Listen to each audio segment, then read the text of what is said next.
what's in here? Phosphoric acid, benzoate of soda, monosodium phosphate, and polyethylene glycol. All that and only 1 calorie. Keep on drinking this stuff. They can just skip the physical, give you an environmental impact study. Listen to the human chimney. It keeps me thin. Well, I'll tell you what we do. We do a diet book. The police person's diet. Every one of those books sells $1 million. We want to see what cops do. That's the idea. 149 East 23rd Street. All cars in the vicinity proceed immediately. Car 312, repeat last. Please repeat last. Girl on ledge, 14th floor, 23rd and Lexington, northeast corner. All cars in vicinity proceed immediately. Car 312, responding to last. We're en route.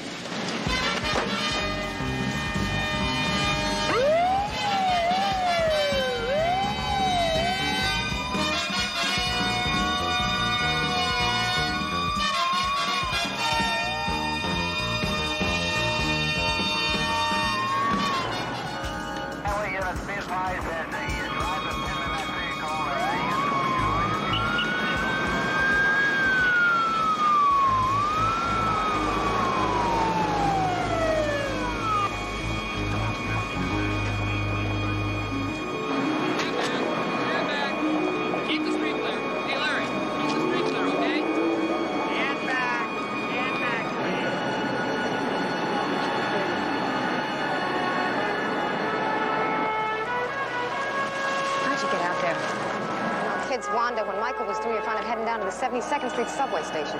Officer, what happened? I'm trying to talk her down. But I don't know if she doesn't understand English or what. But we're gonna have to make a grab for her. Give me a minute. Keep her looking at you. You got a handkerchief or a scarf, anything like that? Good, good. Fold it in 4. Perfect, perfect. Give me a lipstick. Just put 2 eyes, a little mouth. Put a smile on it.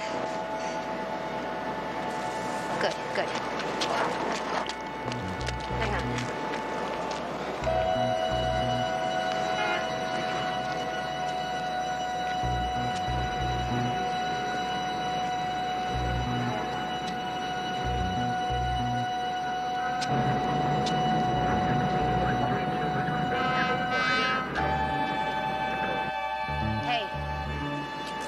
Take a good look at it. You ever see it before?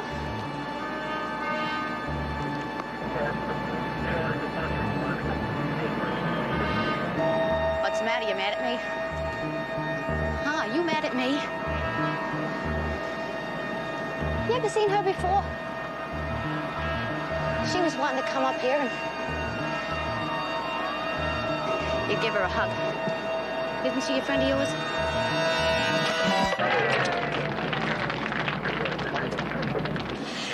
Yeah. You okay? Sure, she's all right. But you sure scared me. What's your name, baby? You want to take a ride with us? Yeah. Come on. Let's go. Had it go. Here.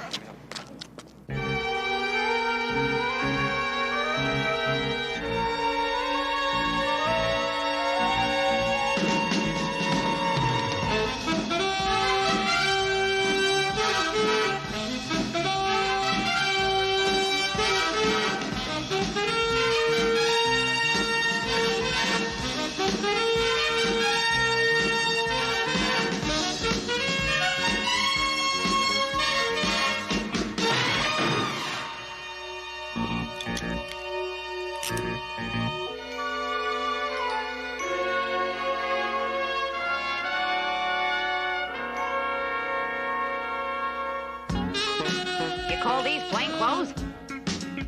Ain't that the way they say it goes? Ain't that the way? You gotta make a bet when it plays a show. You can't play. Even when you know you're gonna lose, it ain't tax exempt, it ain't even dues. Ain't that the way? Even when you know you're gonna lose, it ain't tax exempt, it ain't even dues. Ain't that the way?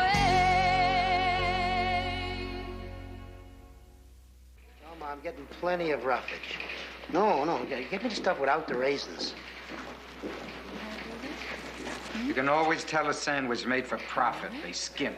Unlike a sandwich made for love, which is plentiful in prime ingredients. Petrie, you got any spare treats?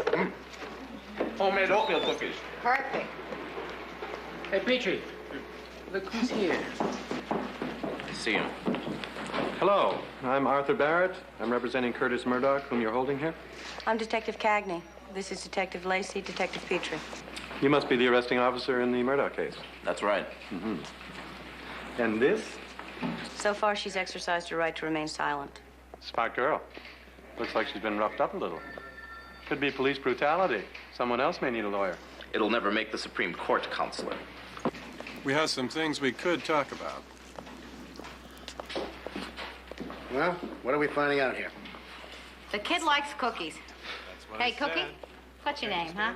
Why won't you tell us your name? I know you got a name. Everybody's got a name. Move. The kids respond to me. Make it easy on yourself. Where's your mommy and daddy? Must be your natural charm, Lieutenant. I'll get social services up here. They'll take her. Oh, Lieutenant, give us a little while, huh? All right, okay. But just in case you fail to extract any information, I'll get a photographer up here. We'll get a picture in the papers.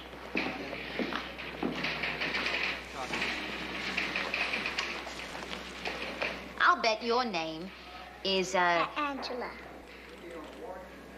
Angela. I want you to lay off my client. You don't... Hey, Pete, take it easy. Easy. Did Murdoch take it easy on those people he mugged? Don't let him get you. You got a case. Now forget that. I know that.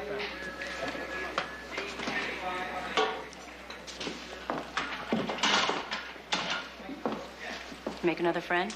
I always seek to widen my circle of acquaintances. Me too. You ever stop being a cop long enough to accept an invitation to dinner? Huh? Cops eat. Tonight? 8. Great. We caught him red-handed, Lieutenant. He broke the old lady's jaw.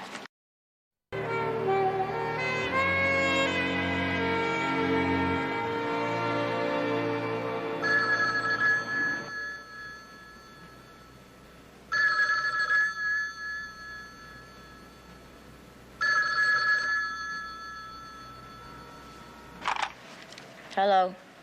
Oh, hi, Chris. What's up? Yeah. Yeah, you don't have to pick me up. I'll see you there. Oh, Chris, how'd it go last night? Okay. All right, tell me about it later. Just got another new one, huh? Oh, yeah. He flashed on her so fast. Even I was impressed. Bobby. You ever wish you was single again? You know what we need? We need a little excitement, like maybe take a vacation. Wait, we can't afford one. I don't mean now, I mean someday, you know. If we could, where would you go? Heidelberg. Heidelberg? Since when have you been hot to go to Heidelberg? Saw a poster of it once in a bar. Just struck me as a place I'd like to see. It was real, you know, quaint. How about you? I don't know. I was willing to settle for you and me on the Jersey Shore. Hey. My throat hurts worse. Can I get into bed with you? Hey, Come on. Daddy'll take care of you. Come on. 'Cause I gotta get up.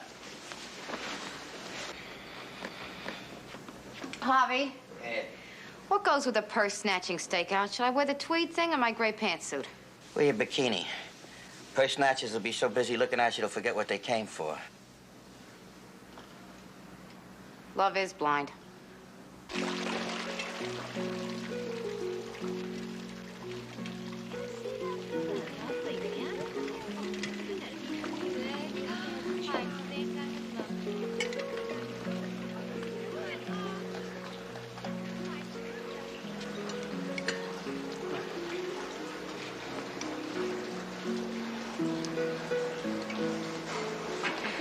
I hate these stakeouts. I'd rather be on the move. Well, they're not my favorite thing either. This collar's driving me crazy. Anyway, back to Mr. Barrett. Very Beth, he's terrific. Went to Amherst College. Yeah? Yeah. Did you look where that woman's putting her bag? No wonder the precinct's swamped with purse snatchers. These little old ladies are like sitting ducks. Oh, and his uncle was a Supreme Court justice. The men aren't geniuses either, though, you know. They put their wallet in their back pocket. Some guy comes along with a razor. One little... Goodbye. He's a terrific conversationalist, too. He reads books just like most guys read the sports page. And he didn't jump me. Oh, real gentleman, huh? Yeah. That's only temporary, I hope.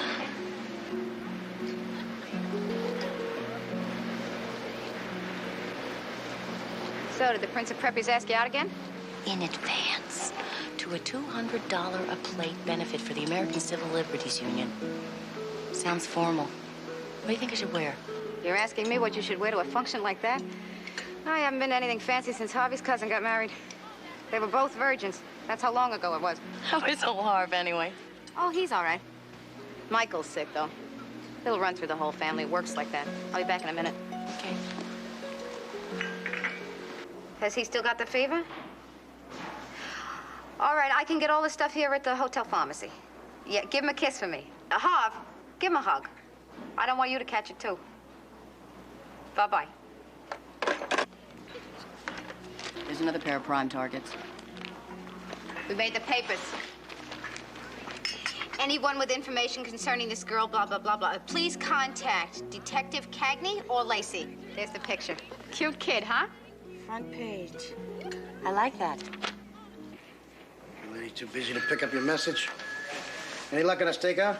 No. Yeah, stay on it. The commissioner's wife had a purse snatch yesterday. She lost $200 cash. Where'd you get that kind of money? Anybody who wants me, they're out of luck for 2 hours. Hello, this is Detective Lacey returning your call. About the girl in the papers? Great. Your granddaughter? What's the address, please? 504 East 11th, apartment 42. And is there a telephone number? I see. When was the phone disconnected? Mrs. Collins, we'll let you know the minute we have Angela back with her parents. Okay? Thank you. Bye-bye.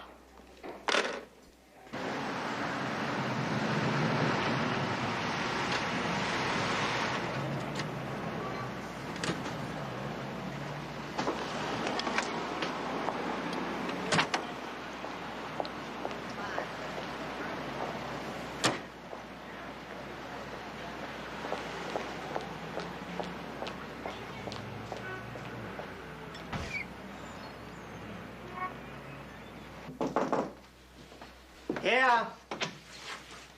Angela.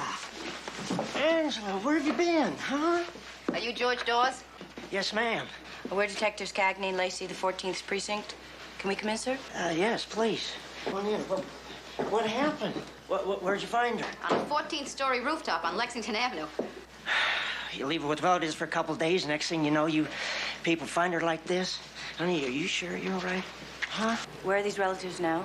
Well, they're just visiting. They're traveling in a big camper. They're my wife's people. Oh, excuse me. Would you ladies like to sit down? Thank you. Do you have any idea what kind of camper? Or the license plate? We'd like to find them. You'd like to find them. I mean, how can they let a kid out of their sight like that? Excuse me. The camper had Georgia plates on it. Their name's Woods. They live in Atlanta. They're retired and they travel around a lot. Mrs. Dawes, you have any idea where your relatives are now? No, we're going to find them. How many kids you got? 3. There's Angela and 2 boys there. A little bashful. Mrs. Dawes, your mother tells me you had your phone disconnected? No, we didn't disconnect it. I just told her that. We got a new unlisted number there. Honey, I hate saying this, but I'm going to have to. Her mother's a real nice old lady, really, she is. But she treats Ruth like a damn kid. You know, even after we got married, she was telling Ruth how to run the house and how to bring up the kids. And I just got sick of it. She was interfering with our marriage. You know, well, she's getting old. I'm glad everything turned out for the best. Yes, thank you very much. Really appreciate it. Listen, I don't know how to thank you, really. Mr. Dawes, if you hear anything from those relatives, give us a call. Oh, you bet. Listen, thank you very much, both of you. Pleasure. Take care. Bye-bye. Bye-bye. Anything bother you about that family? Like what? I don't know. Feels funny, like the brothers don't greet their sister. Seems like Dawes wouldn't let his wife answer for herself. He's being overprotective. You heard what he said about his mother-in-law. Look, kid's back safe. Did an okay job. Maybe.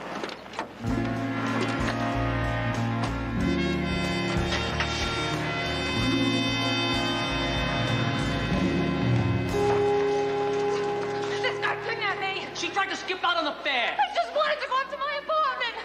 You don't expect me to carry my pocketbook in this? You should have had your money before you got in the cab. They were going to pay me cash for coming out of the cake, so I came out. But they expected more than an appearance. So I split. I got principles. Yeah, and I got cake crumbs all over the back seat. Okay. You want to get paid for coming out of the cake, right? Yeah. Take her back to the hall, go in with her, make sure she gets her dough, take what she owes you, then take the lady home. Great. I like tall broads. Her home. Listen. Yes, ma'am. We saw the two boys. They look just fine. Mrs. Collins, are you sure you're not talking about some other child? I believe you. Absolutely. I will, Mrs. Collins. Bye-bye. The grandmother says there were 4 kids in the Dawes family, not 3. There's another girl.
Morning. Hey. Morning. Hi. Find those relations of my wife? You didn't give us too much to go on. Well, I told you all I know. They are family. Till now, I figured them to be trustworthy. We did want to ask just a few more questions, Mr. Dawes.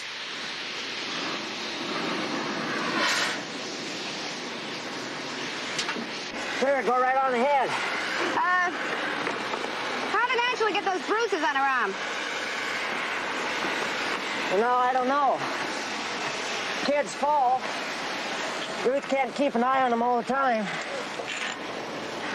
Also, where was your older daughter yesterday? Older daughter? No, Angela's the only one. We heard you had another child in your family. Who told you that? Your mother-in-law, Mrs. Collins? She told that one again.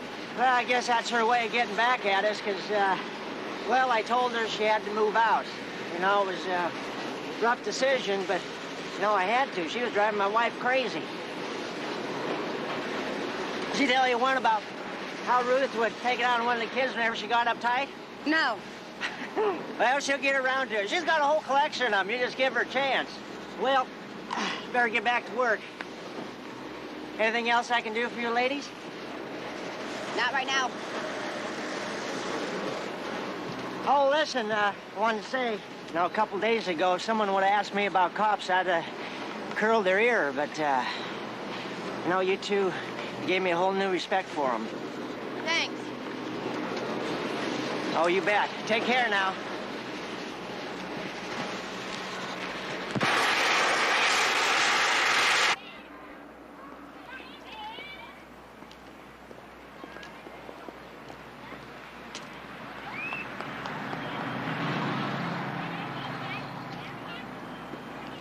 Maybe Dawes is telling the truth. Maybe Grandma doesn't have both oars in the water. You don't believe in that fourth kid, do you? Oh, come on, Mary Beth. We didn't become detectives to find a child that might not even exist. You already saved Angela. Let's pull out. Hey! She's looking happy again.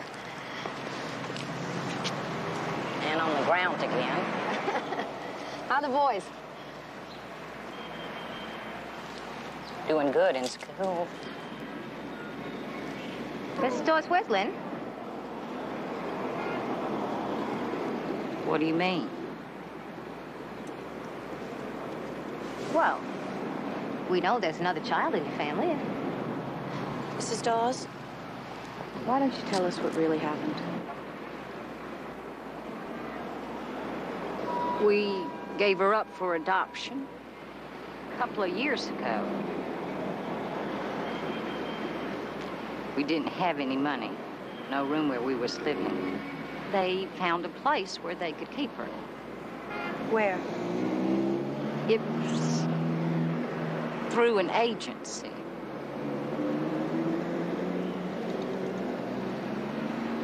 They gave us money. What agency? Don't remember the name. Was it in this neighborhood? You have the name written down?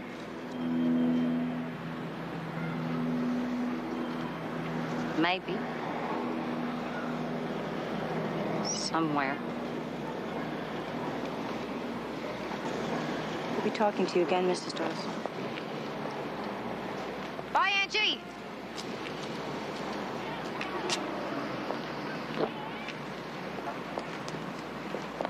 You don't forget the name of the agency you turn your kid over to.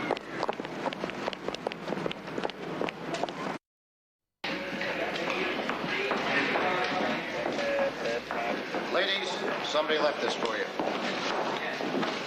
Okay, quit shoving. Thanks for getting Angie back to us. George and Ruth Dawes. Child beaters always send chocolate-covered cherries. Did you miss that one in detective school? No, you're wrong about that. Child beaters send flowers. It's husbands and rapists that send candy. It's peanut brittle. Take it home to the boys before it disappears. No chance. Let's give it to his Becky and watch his teeth rot. What do you got on the missing Dawes kid? Dawes and his wife tell different stories, but neither one of them explain the missing daughter or the bruises on Angela's arm. Are you still on that one? Look, I belted my kid once or twice when he stepped out of line. Does that make me a creep? A father's got an obligation to discipline his kids. There's a difference between discipline and physical abuse, sir. Look, the department's got a psychiatrist, pay him a hell of a lot of money.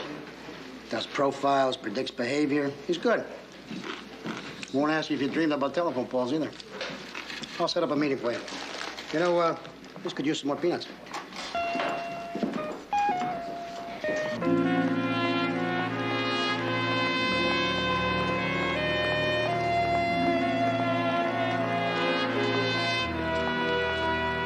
So, child abuse, common as it is, can be very hard to identify. Detective Lacey, do you have any children? Two boys. Do you ever discipline them physically? Well, sometimes, sure, they get a little aggravating. I give them a swat. What if by accident you happen to injure one of your boys? I would never hurt What does any this have kid. to do with the case we're on? I'm merely trying to show that the range of child abuse is vast. Dr. Norell, we were just A hoping- scenario. The missing girl was physically abused by her father. Mother wanted to end the situation. The girl's put up for adoption. The father, understandably, wants to deny the girl ever existed. So, if the girl was not adopted, she could have been violently assaulted, perhaps fatally. It happens every day of the week, especially on Sundays. Do most of those kids survive? Most do. Some become violent themselves. Some become psychiatrists. You? This is not for effect. I was hit in the eye with a belt buckle at the age of 10. Let me add, consider that the father may be telling the truth. Check the facts. If there is a missing girl, eliminate the worst possibility first. You mean there's no such thing as a Lynn Dawes? The mother is lying. I'm suggesting that your sensitivity as women, to women, may be affecting your appraisal of the facts. sensitivity is women to women. Huh. Experts can be a real pain, you know? Every trial we're involved in, they've got experts, we've got experts. They're like hookers. You can buy one on every street corner. How long do you think it'd take me to drive up and see the grandmother? It's all through away. An hour and a half if you start after rush hour.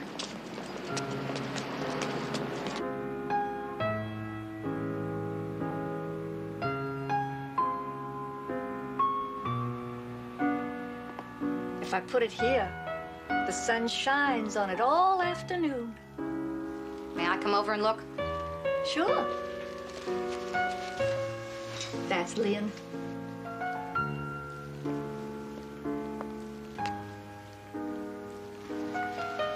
These are my kids. This is Harp Jr., and that's Michael. Aren't they gorgeous? Mrs. Collins, those relatives that your daughter entrusted Angela to, who are they? What relatives? Their name is Woods. They're from Atlanta. Oh, my nephew Cork and some girl he roams around with. They move around like gypsies in that camper of his. Would you call him a responsible person? There's no telling what Cork could do. Mrs. Collins, if I told you it was very important, would you mind if we borrowed that picture for a while? The children are all right, aren't they? I'll tell you what I'll do. I'll leave you my kids for security. All right? Thank you very much, Mrs. Collins. We'll be talking to you soon. Give Lynn a kiss for me, please. When you see her. Yes, ma'am, I will.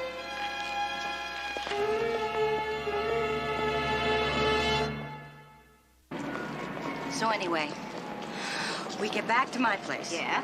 We're feeling kind of loose because we had this really nice wine and champagne. Yeah? Geez, I love champagne. Well, there we are. Sitting on my couch.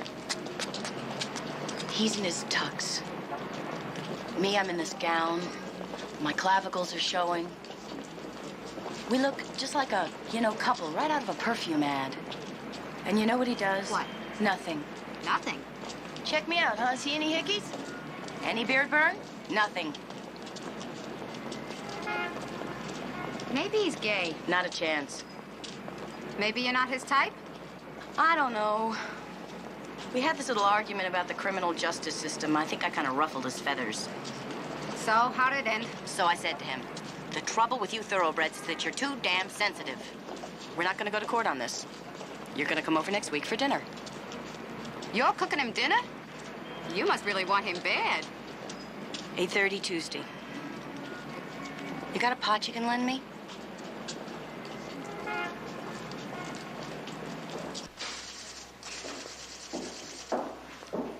Coroner told me you were interested in seeing the reconstructions of unidentified juveniles. We've been through every record and photo in his department, but none of the IDs match up with the picture we have of Lynn Dawes. Well, maybe we can help you. As he explained to you, one of our functions is to reconstruct features from decomposed skulls for purposes of identification. Now, we've narrowed it down to 4 in the time period and age range that you are investigating.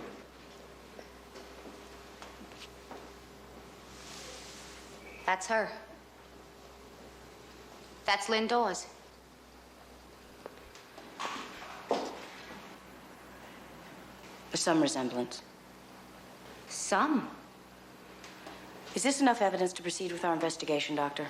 Well, it provides another tool for identification. It's very difficult to reconstruct a face from a decomposed skull, but there are some rules that help you do the reconstruction. A face is 5 eyes wide. Outer corner of the eye is 1 eye width in from the side. Now you stick these on the bone. Shorter ones up here on the forehead, and the longer ones here on the chin, and that gives you skin depth. See, then you cover with clay. Now, once the clay is on, then you have to work from memory. Like here. I noticed the nasal bone had been broken. So after I put on the basic skin, I added just that little touch of crookedness to the nose. Can you tell what caused the break? Well, there was evidence of violence all over the skeleton. You know, if you listen, those bones will talk to you. You do a lot of this, working with kids? Oh, yeah, a couple a month, yeah. You got it down so exact. Does it ever get to you? The day it stops getting to me is the day I quit.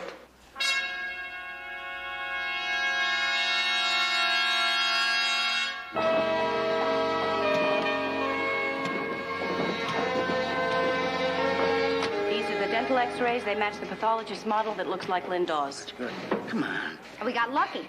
The fourth dentist we talked to in the neighborhood gave us a positive ID. It is the Dawes girl. Yeah, just pull hard. Let me do it. Hey, cowboy, it's my drawer. So you're bringing in the parents now, right? The mother claims the girl was adopted a couple of years ago. So how you gonna handle it? Like smart cops. You push in, then you pull out.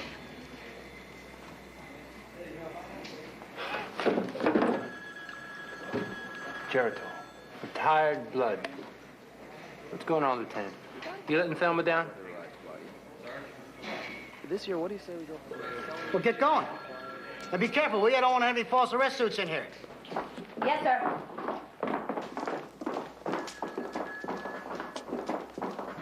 We have some bad news for you. And we are truly sorry. The body of your daughter, Lynn, was found 7 months ago. What daughter? I told them about the adoption.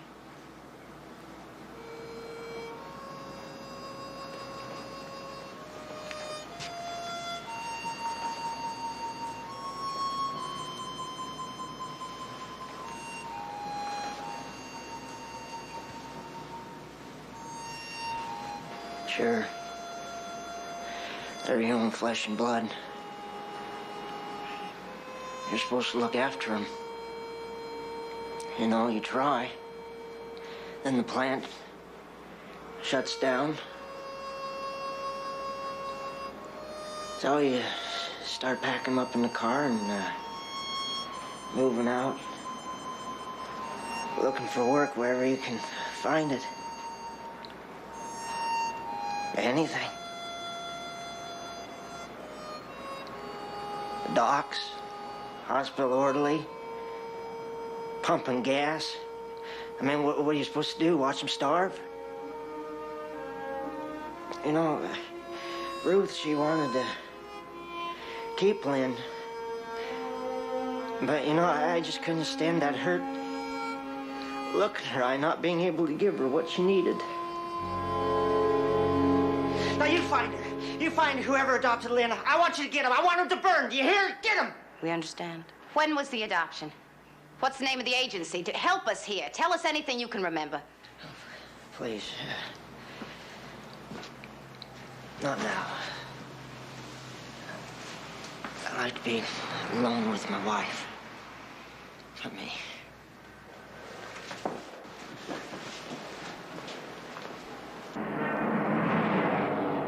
You believe there was an adoption? No.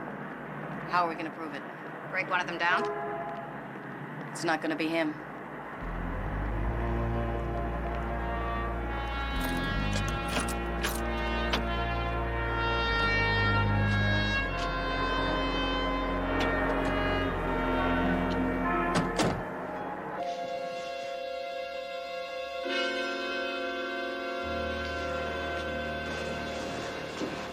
If we leave that with you, can you make the model look exactly like the photograph? Well, some things are kind of tough to do, like lips. But, yeah, no problem. Just give me a little time, huh? We really appreciate this. Sure.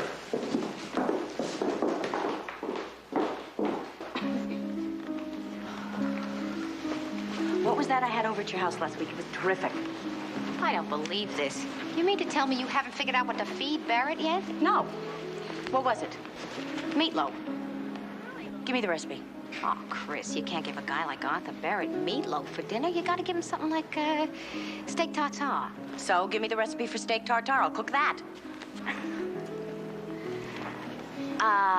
You got any plain soda? No, we'll be right here in an hour.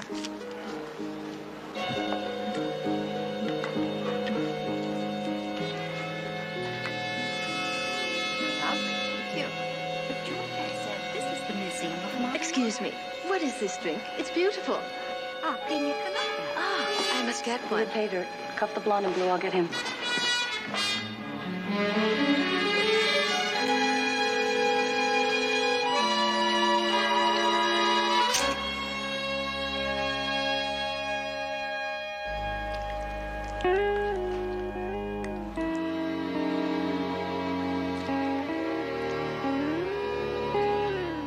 isn't it? What is it? Bifang Coot. Oh, really? This is an incredible disguise. Damn it, Barrett, you sit there so cool and polite, making wisecrack remarks. Why don't you just come out and say it? The food stinks. I'm a bust as a cook. If that's what you want, it's not me. Do you want dessert? Did you make it? Yes. Then I don't want it.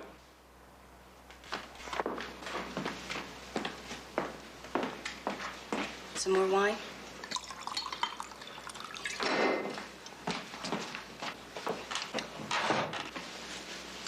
Chris, what's wrong with you tonight? Nothing. Problem at work? No. Trouble with your partner? Never. Well, something is making you uncomfortable, and I don't know what it is. We've been out 3 times together. By now, we should be getting a little bit more familiar.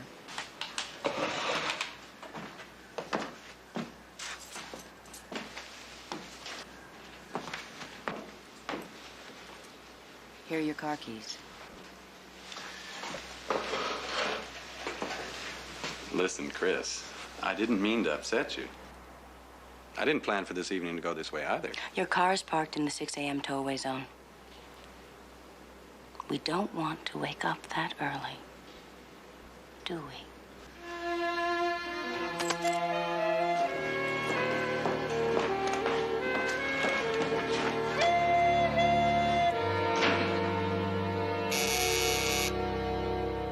Mary Beth? Yeah? Can you get that, please?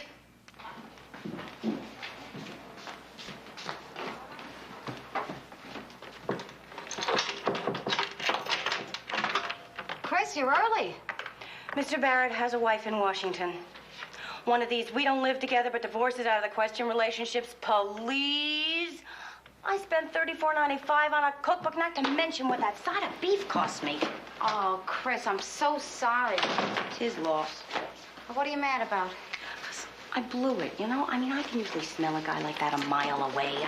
Biorhythms must be off or something. Christine, did you find out about the wife before or after? None of your business.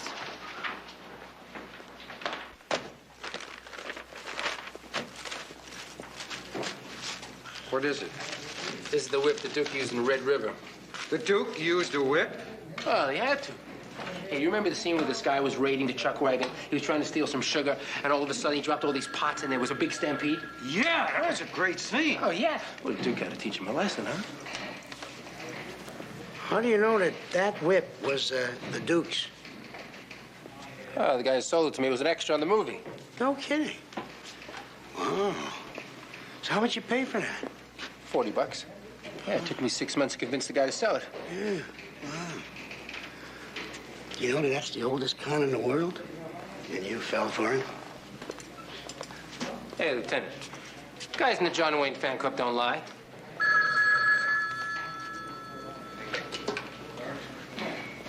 What? Homicide? No, this is the OK Corral. Hi, Petrie.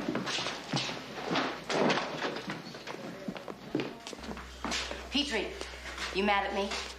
I don't want to see you. Or your boyfriend, Barrett. He's not my boyfriend. Do you know what that tweed suit slumming Ivy League lawyer got done?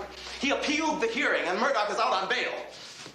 Bill of Rights says that no one shall be denied bail. When Thomas Jefferson wrote the Bill of Rights, he didn't figure on Curtis, Muggin, and the Park Murdoch. A little respect for people's rights might have stopped quite a few lynchings, Petrie.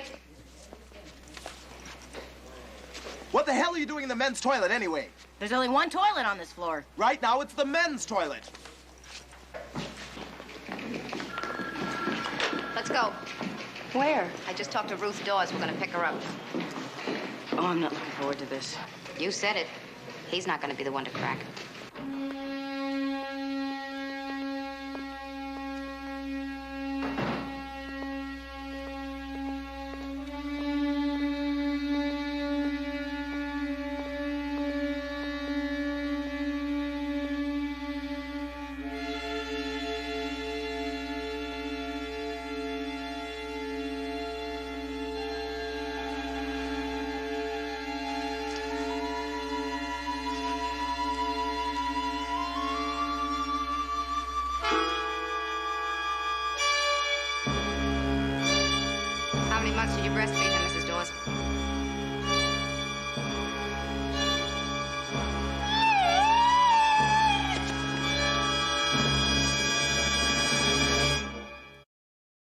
week didn't go by that George didn't hurt me. One time he threw a carton of salt on the floor and made me lick it up. I was so sick. If he wasn't beating me or one of the kids he was yelling he was going to. Why didn't you just go? It wasn't always that way. When we was going together, before we got married, George was the sweetest man. If I ran out of my favorite cologne, he'd get it for me. He said he loved the way it smelled on me. What happened to Lynn? He didn't want her in the house. He said she caused trouble. One day he took her off and came back without her, said he'd found her a nice home. Sometimes I thought the worst, and then I'd see a picture of a pretty house, and I'd think, maybe Lynn was there with nice people. Maybe a garden. She loved flowers.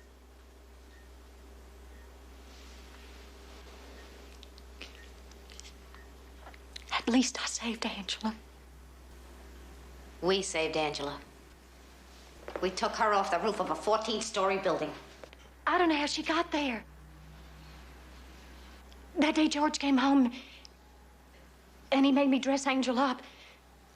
He didn't want any girls in the house.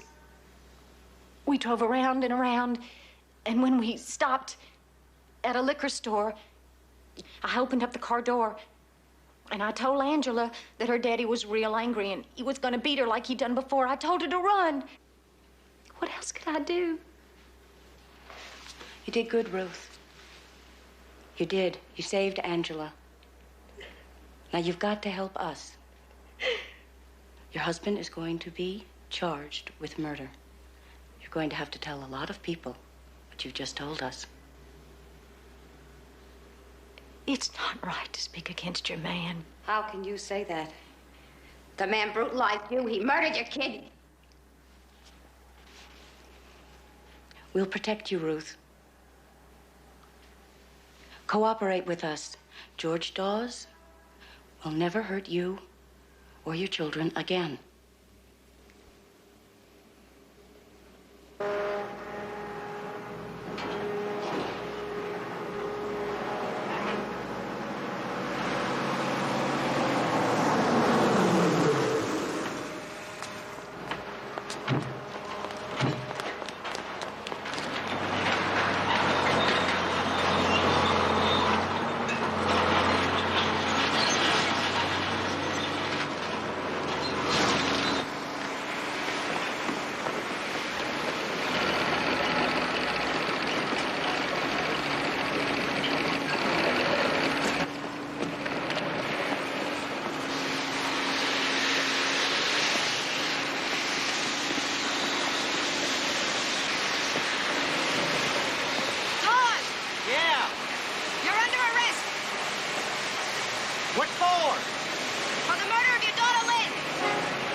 have the right to remain silent. If you give up this right, anything you say can and will be used against you in a court of law. You're entitled to an attorney at every stage of the proceedings. If you can't afford a lawyer, the court will appoint legal aid.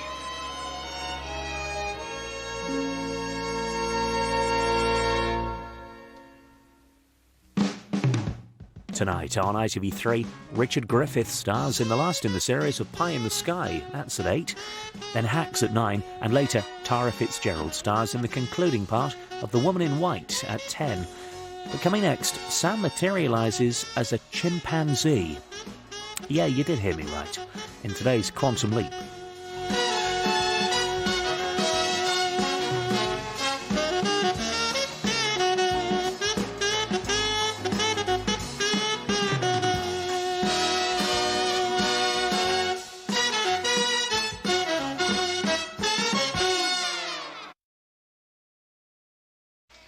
What do you say, lovely? You want to come home with me? This is not the pound. You act like you're taking home a Christmas puppy. You get involved personally with your case, it backfires every time. Hey, police! Hold it! You all right? How can you love chasing after pimps? That's grim and depressing. Last night at 3 a.m., you didn't find me grim and depressing. They purchased her from a baby broker. The price was $35,000, cash. Would you throw me out of bed on a cold night?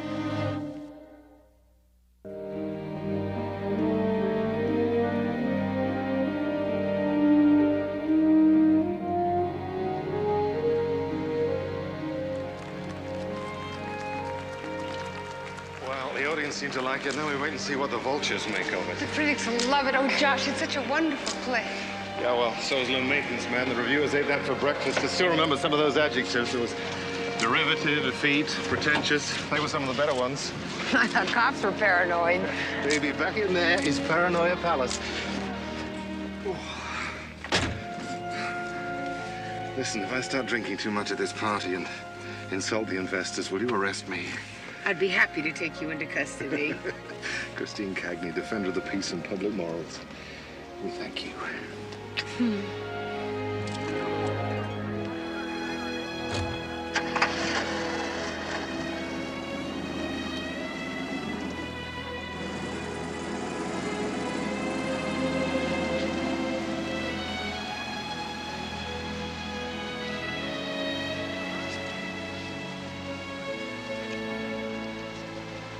Well, here's to the good things in life.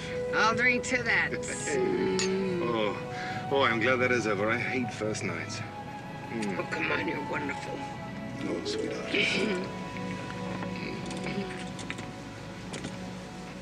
What's wrong? Driver, stop the car. What's the matter? The man over there is working over that woman. Oh, Chris, can't you turn your back on that just for one night? Yeah, but we do have a first night. Hey! Hey, police! Hold it! You all right? I guess you better follow them. Look out! I don't believe this. Get out of the way! Stop! Look out! Hold it! Okay, baby, be cool. Get out! Against the car. Be cool, babe. Against the car. Be cool. Call for backup. I'm innocent. Call phone, will you? Sure you are, sweetheart. Baby, I'm just doing my job. I'm just doing my job. I understand. Roughing up women is your job. Is that correct? Come on, baby. You want some money? I said quiet. I got some better money. off if you keep your mouth shut. Come on, babe. You hear me? To the good things in life. Baby, I'm innocent. I'll be with you in a minute.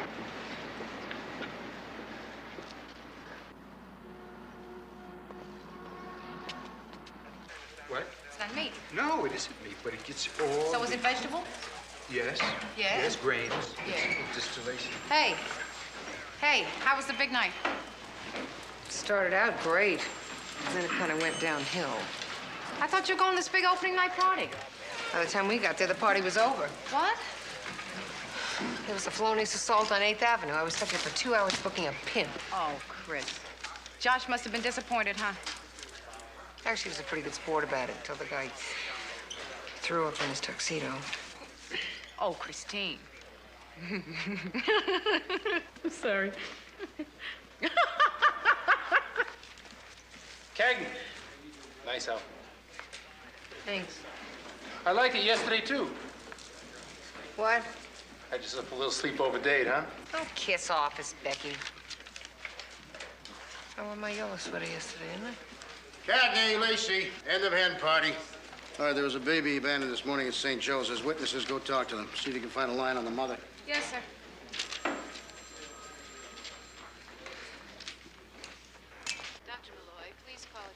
We get a lot of abandoned babies here. The mothers are young, 15, 16, no money, no jobs. You get the picture? But this woman, she was no kid. She had plenty of money, jewelry and clothes you die for, and cash. She posted 5 $100 bills in advance for treatment. She brought the baby in to see the doctor? Mm-hmm. Complaining of lethargy. Said the baby was unnaturally quiet. I should only have that problem with my boys. Dr. Lewis examined the baby. She's totally deaf. Nurse Frederick. Oh. And at that point, the mother excused herself to go to the ladies' room, and she never came back. And where is the little girl now? Child welfare came for her. Have you tried calling the mother? The telephone number on the admitting form was the information desk of Port Authority. Radiology, please call extension. Thank you. 7, radiology. The address and the work reference were fictitious as well? The entire admitting form. The mother apparently thought the whole thing out beforehand. If the doctor had confirmed the baby was deaf, she was just going to dump her and run. Nice, very nice. I think I've seen everything, and then I get a surprise. Oh, are you something? Yeah, so what happens now, kid? She'll stay here. Oh, what is a gorgeous girl like you going to do in a dump like this, huh? We do the best we can, Detective, with very limited funds. No offense, man, honest, but you ought to be in pictures. Anyway, it's up to you now. If you can find the parents, and if you can find a judge to declare them unfit, then we'll put the girl up for adoption and hopefully find a family who wants to make a home for a handicapped child. That's a lot of ifs. We're looking for a temporary foster home. There's one coming up in 2 weeks. 2 weeks? Oh, 2 weeks is a long time, huh? Well, what do you say, lovely? You want to come home with me? Mary Beth, you gotta be kidding. Now, back off, Christine. I saw her first. This is our decision, her and me. And Mrs. Rosenmeyer. Would it be all right? It's very irregular. Oh, come on, Mrs. Rosenmeyer. I know you got some latitude in these matters. I'm a police officer with a husband, 2 kids, solid citizen. We're only talking 2 weeks here. Well, I'll have to get an okay from my supervisor. Ask the question. Be sure to tell her that I was den mother for 17 Cub Scouts for an entire year. Yeah, me. Are you out of your mind? What's the matter? You got enough pulling at you. You got Harvey, you got 2 kids of your own, and you got your work. I won't fall down on the job, Christine. That isn't what I meant. Well, what is the matter? I think it's unprofessional. Unprofessional? Yes. Oh.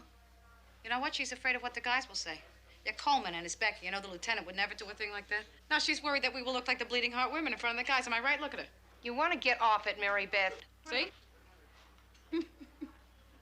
This is not the pound. You act like you're taking home a Christmas puppy. I mean, this is a little real person here. Thank you, Christine. I'm aware of that. Who's going to take care of her while you're at work? Harv. Wait till you meet Harv. Harv? Don't you think you ought to ask him first? Harvey loves babies. Anyway, he doesn't have anything to do until the renovation of the Greenway thing next month. She's not going to be any trouble at all, are you? No problem at all. Sure.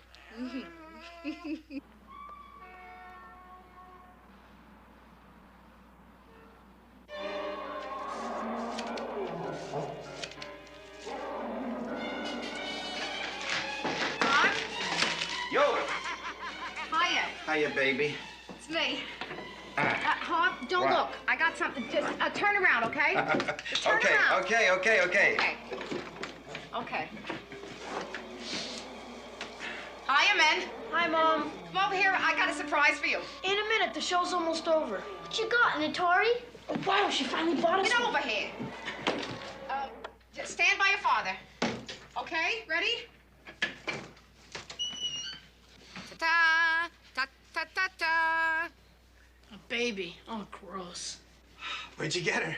She was abandoned by her very foolish mother, and she has graciously consented to stay with us for 2 weeks until she gets a foster home. What's its name? I don't know. How about Atari? Better for a boy. Is she something? I knew you'd love her. Say hi to Harv, huh?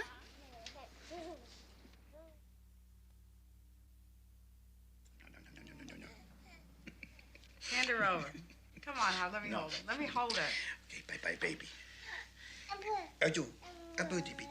Oh.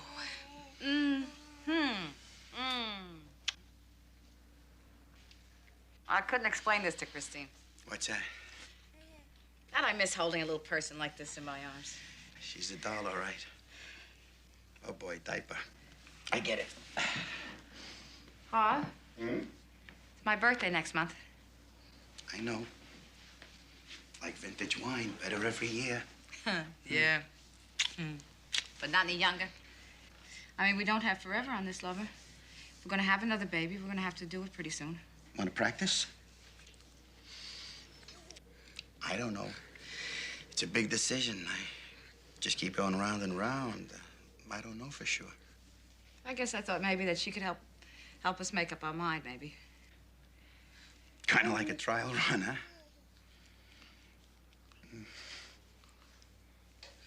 Harvey, get the diaper. Diaper.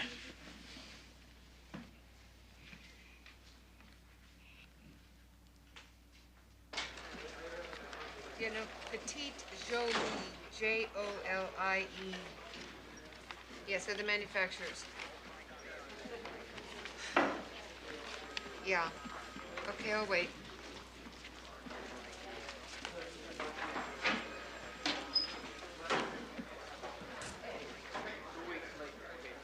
So where's the cops when you need them? I'm a taxpayer, you understand? Josh. Oh, okay. Thank you anyway. Hi. Do I take it from that dazed expression on your face that you have forgotten our lunch date? Lunch? No. No, I didn't forget lunch. Rubbish, you forgot. I didn't forget. What kind of a bloody twit do you think I am, Christine? Sorry. I've been so involved in this case. The only lead I have on this baby is the clothes she was wearing. Listen, let me take you away from all this, just for an hour. Josh, I can't. I'm up to my bangs in this stuff. Come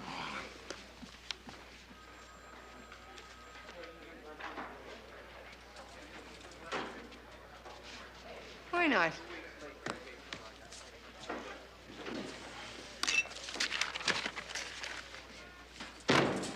What are partners for?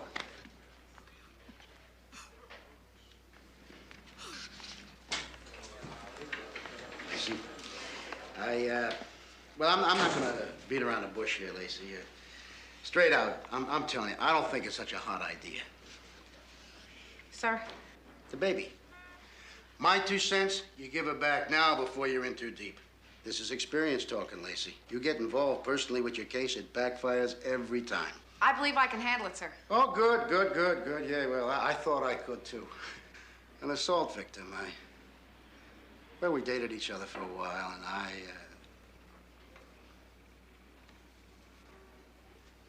Well, look, Lacey, you think you're gonna be able to handle it the day you have to give the kid back? It's only 2 weeks, sir. I'm set for it. Okay. I can't tell you anything. You got all the answers. Just don't let it interfere with your work.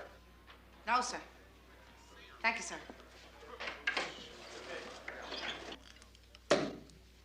Champagne for lunch? Mm-hmm. What's the occasion? Big news. What? Oh, sorry, I'm on duty. What? Oh, come on, Chris. You're not going to toast my big news with water, are you? What the hell? Give me a splash. What is it? Tell me. Well, I have just signed a deal to do a new play in London this spring. Josh, that's fabulous. Break a leg. Cheers, kid. So, how about it? How about what? Well, Tower of London, Hyde Park, long walks along the Thames. Oh, wait a second. No. You don't turn me down till you've heard the whole deal. You know, Chris, that since my divorce, I took a decision to keep everything, well, very light from now on, and I realize that I have been pretty hard to get close to. Well, I'm not exactly the easiest person to get close to either. Well, I thought this London thing would be a chance for us to get a bit closer. You don't understand, I have a job. It's not just a job, I mean, it's my career. Oh, sure, I wouldn't expect you to give up your job. Just come over for a couple of weeks while I'm casting. I don't even get vacation time until July. Yeah, but you could arrange something, couldn't you? Switch with someone? It doesn't work that way, Josh. I've got a partner, I have a caseload. This child abandonment business is on my mind. I can't just fly off to London. I wouldn't even be very good company right now. Chris, how much of yourself can you give to your work? I mean, don't you think you ought to pamper yourself a little bit, live a little? You don't understand. I love my work. How can you love chasing after pimps? In a long dress and high heels? That's grim and depressing. Last night at 3 a.m., you didn't find me grim and depressing. Oh. Oh, gotta get you back. Check, please. What kind of milk are you using for the formula? What kind? Milk from a cow. Goat. It's closer to the composition of human milk. And you'll have fewer problems with allergies later. Huh. And don't neglect a good, healthy dose of liquid kelp. Kelp. That's processed seaweed, chock full of minerals. Not to mention how it simulates the sea-like condition of the in utero environment. And acidophilus for the promotion of friendly flora and to encourage elimination. Oh, this baby doesn't need that kind of encouragement. Ask Harv. I'm sorry, Paul. I gotta go. So, how was lunch? Why is nothing ever easy? Now, don't sit down. We gotta go. I found the store. What do you mean? Josh Richards is the most exciting man I've ever met in my entire life. That's a problem? He thinks my work is grim and depressing. So in addition to being exciting, he's also observant. We'll talk in the car. Is it not the most precious? All handwork. Look, even the buttonholes. Yeah, it's very nice. Do you remember who purchased this? Yes, the mother. She adored this particular combination. In fact, it happens to be a favorite of mine, too. She bought everything in those colors for her little one. You having the dress on her? I'll check. This is cute. Look at this. Is this adorable? Oh, huh? yeah. Oh, my niece would look great in this. Huh? Check it out. Nice. There's no price tags on anything. Oh, I have it. Thank you. Mrs. Scott Jameson. Mm-hmm. I'll check the address. These are cute here. How much are these here? Yeah. Oh, $24. For 6. For one. Credit card number 707 Uh-huh. 552778. Well, this kid has got enough of these for now. Yeah. Okay. Thank you. Park Avenue. That figures. Here we go. $200 for it's what, a $24. Michael's entire layout did not cost $224.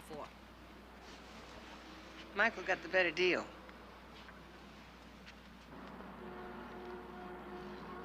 And you remember to warm up the formula. Harvey. Oh, come on here, Harv. I'm not treating you like a bimbo. Of course you remember. Yeah, and Harv, kelp, liquid kelp. K-E-L-P. Well, I don't know, Harv, a health food store. Yeah, okay. Okay. And kiss that little lovely for me. Yeah, bye. Yes, Mr. Cotman. I thought you ladies would be delighted to know that my clients, the Jamesons, are willing to cooperate with you 100%. Well, how thoughtful of them. Between you and me, sir, we don't need their cooperation to make this charge stick. There's no child abandonment here. The baby that was left in the custody of St. Joseph's Hospital is not my client's child. What are you trying to do, Mr. Cotman? I'm trying to be perfectly candid. You ladies have any idea how difficult it is to adopt a white, healthy infant in this city? Yeah, we heard. The Jamesons had been trying to adopt for nearly 3 years, and finally they found a source. They were promised a perfect child and accordingly took delivery. However, after several months, they found her to be defective. Deaf, Mr. Cotman. The only thing wrong with that baby is she can't hear. Otherwise, she's perfect. My clients don't regard deafness as a slight imperfection. So they dumped her. Mrs. Jameson left her in the custody of a hospital where she would be perfectly safe. Oh, kind of her. I don't know why you're wasting our time here. We still got abandonment. An adopted child is no different than a natural child. You don't understand. They never legally adopted the child. As I've been trying to tell you, it is quite difficult to effectuate a certain type of adoption in this city. So where did this baby come from? They purchased her from a baby broker. The price was $35,000, cash. Now, can we come to some sort of accommodation? I don't understand, sir. We got the name of the baby broker. We got those people, Jamesons. They're going to cooperate. So why can't we make the collar? I checked this with the DA's office, and they're not entirely happy with the case. How much more do they want from us? They want us to find the natural parents of a baby that the broker has placed. Then, you see, we get a nice criminal solicitation in addition to the social services law violation. I don't understand, I love all the sir. legal smoke screens. Hey, look, come on. I don't make the laws, so don't give me a hard time. Besides, I happen to agree with the DA's office. So we got a meeting with an assistant DA. 9 a.m., the three of us, tomorrow. Tomorrow? Yeah. And you can give her a hard time instead of me. I can't go tomorrow. Why not? Tomorrow's supposed to be my day off. Josh rented a car and we were going to go up to this inn.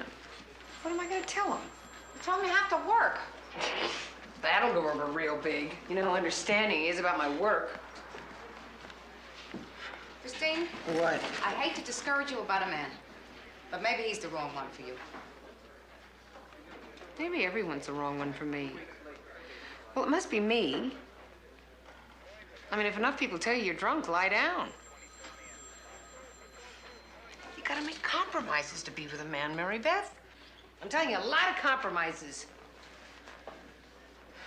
God, I hate compromises.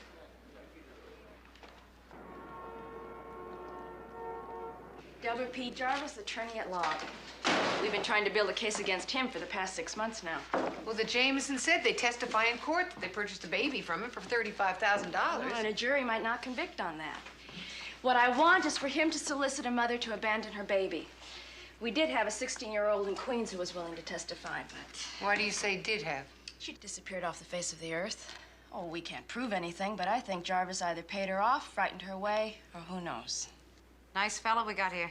Jarvis's M.O. is to solicit indigent pregnant women at the welfare office. Well, where do we come in? I'd like you to assign a female officer to stand there. Pat it out to look pregnant, wait to be solicited. But we have to be very careful about entrapment here. Let him make the first move. Can we get Rita Higuero? Why not? A blonde officer would be better. Huh? Blonde, blue-eyed babies go for the most money on the baby farms.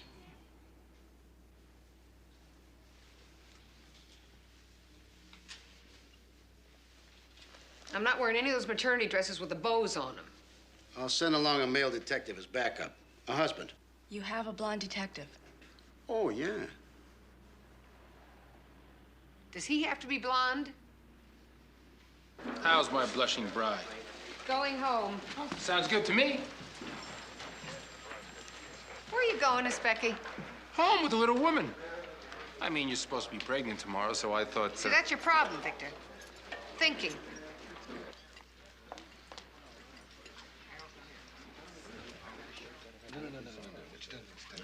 Oh, you're back. There you go. Yeah, gorgeous. Okay.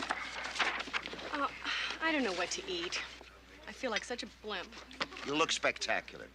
Doesn't she look spectacular, huh? You're wonderful, Cindy. I'm 3 pounds heavier than I should be. So order the fish. It's great here. We'll order it dry, okay? Oh, why not? It's just so confusing which diet to be on these days. I mean, first they tell you to forget about the carbs and to just eat protein. Remember the water maven? The worst. I mean, nothing but meat and so much water, your kidneys were floating. Now they're telling you that meat's going to raise your cholesterol. What about cellulite? I mean, you should see these little orange rindy thighs. Come on, Cindy. Last time I saw that glorious bod of yours, there was not an ounce of cellulite. Well, hang on there a minute. Before you get out the dueling pistol, Si, remember that your lady love did appear in the buff for me in that little avant-garde play we did off-Broadway a couple of years ago. Yeah. Oh, I'm not jealous. I mean, do I look jealous, do I? I love it when you do your caveman numbers, Si. Oh, come on. Oh, have you decided? I don't know. I'm not real hungry. Oh, don't fast. I mean, sure, you'll lose it quick, but you'll gain it back just as quickly, believe me. I'm not dieting. You're lucky. You don't have to be in front of the camera. You know, it adds 10 pounds. When I went out to the coast to do that picture with Clint, I asked for fresh salads in my dressing room. Well, you should have heard the uproar. I mean, you would have thought that I'd asked for my picture above the title. Every suit in the studio descends on me with cost sheets telling me that the picture had gone over budget. I mean, we're talking about a salad here. A little itsy-bitsy salad. Why couldn't you just relax and enjoy yourself? Was I rude? You hardly said a thing all night. Well, I'm sorry, but dieting is not my favorite topic of conversation. That woman babbled on for 45 minutes. It was the most exciting thing in the world to her. You don't really like those sort of people, do you? Frankly, I find them very full of themselves and somewhat superficial. Yeah, well, they're not as fascinating as cops. Well, at least cops talk about real things. Oh, yeah, sure. Pimps and junkies and drug dealers. I mean, that is a barrel of laughs. Josh, I'm sorry, but I find it very difficult to deal with the things that I deal with every day and spend my entire evening totally consumed with her cellulite. Chris, you can't live in the gutter just because you work there. What's that supposed to mean? Stop taking it home with you.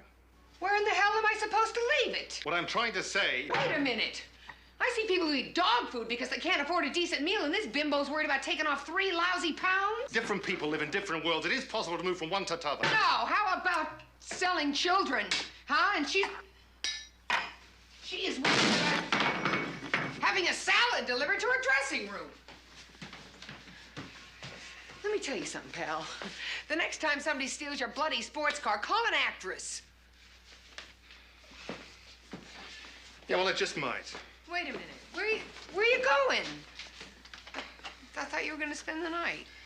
Yeah, well, under the circumstances, there doesn't seem to be a lot of point What in... circumstances? I'm angry. I am not dead. Not tonight. Got a headache?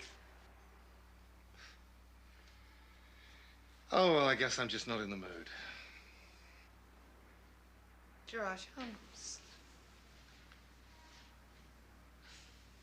this just isn't going to work for you and me, is it? Now, frankly, I don't find you all that appealing when you behave this way. Really? Well, isn't that terrific? Good night.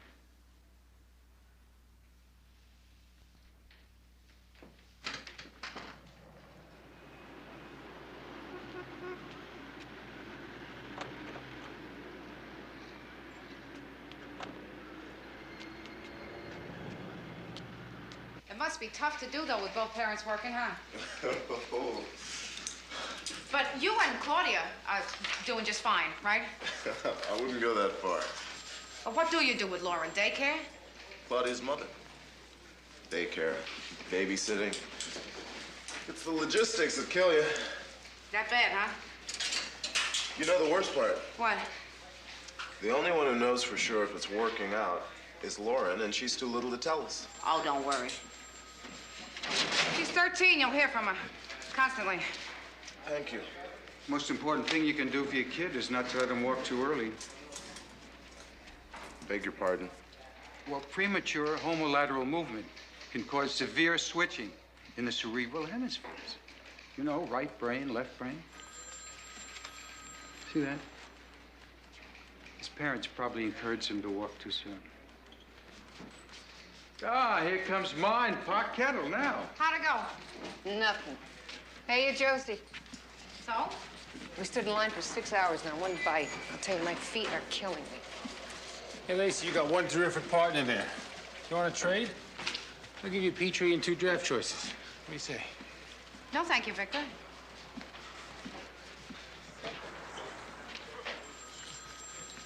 6 hours with this Becky. You must have had yourself a time. Oh, he's not so bad. Actually, he's a good cop. Believe it or not, he thinks I'm very interesting. You had a fight with Josh. We just came to an understanding. Yeah, what kind of an understanding? He thinks actresses are more his type. Oh. Thanks. It feels so good. Sorry, Chris. Hey, I don't care. It's not a big loss. Harvey's making his famous pot roast tonight. You want to come join us? Nah, I think I'll go home and get to bed early. Yeah, you look a little tired. Yeah? Pregnancy will do that to you.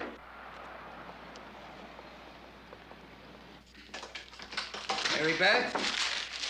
Hiya, gorgeous. Hiya, baby. Oh.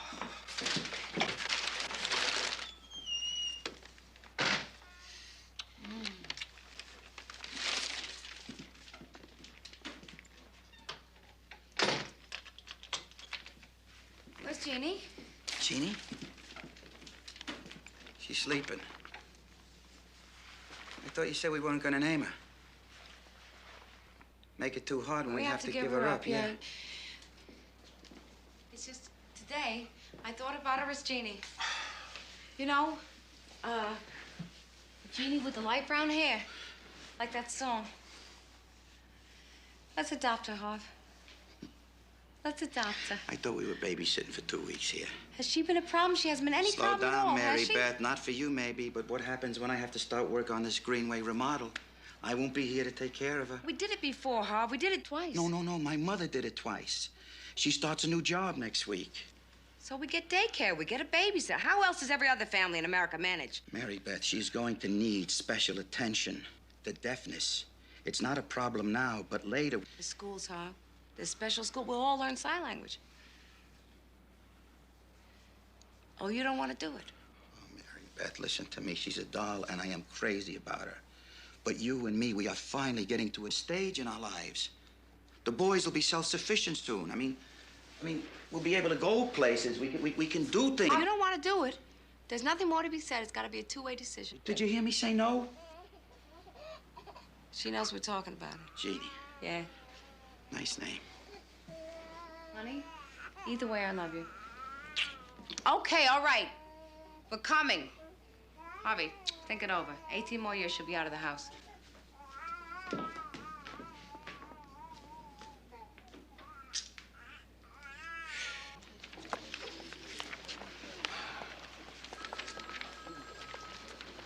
What are you two, just gonna stand in line all day? I'll handle this, honey.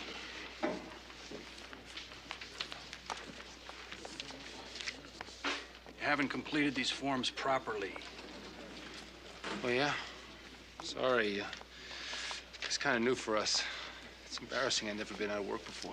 This isn't right, Joe.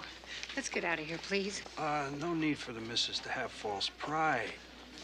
Not in her condition. Yeah. Look, it's possible I can help you out. Really help you out. None of this Mickey Mouse government stuff. This guy's a lawyer.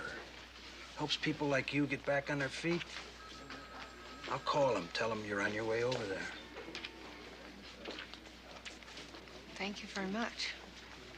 How much do you need? I thought you said that there was trouble in lending money. I've also been known to say that it's much greater to give than to receive, providing both sides do some giving. There are a lot of fine people in this city, Joe. Rich, generous people. These folks have everything. Save for one thing. They don't have children. Legal heirs to their fortunes. And they're grieving for it. Little mother, you have something growing in your belly that these generous folks would pay dearly to possess. My baby? I know that may sound a little hard, but think of that child of yours growing up in a beautiful house with toys, clothes, college, computers. Think of yourselves now. You're young. You will have other children.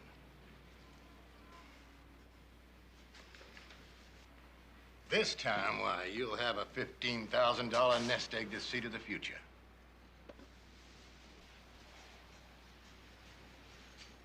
You're saying you'll buy our baby for $15,000? Cash. Plus all hospital and incidental expenses. Did you get it? Loud and clear. Mr. Jarvis, you have the right to remain silent. If you give up the right to remain silent, anything you say can and will be held against you in a court of law. You have the right to an attorney and to have the attorney present during questioning.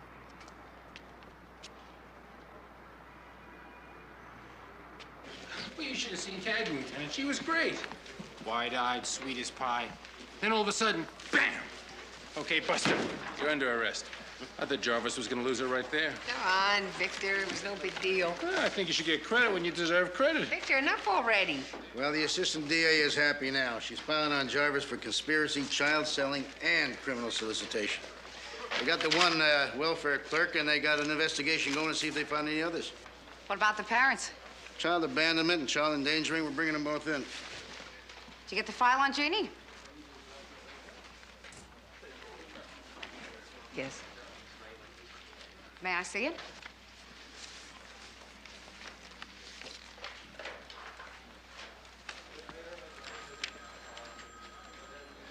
Aunt Jessup. You're gonna arrest her? Yeah. I'll bring her in. No, Lacey. The uniforms are making the collars. Please, sir, I'd like to bring her in. Lacey. You can forget it.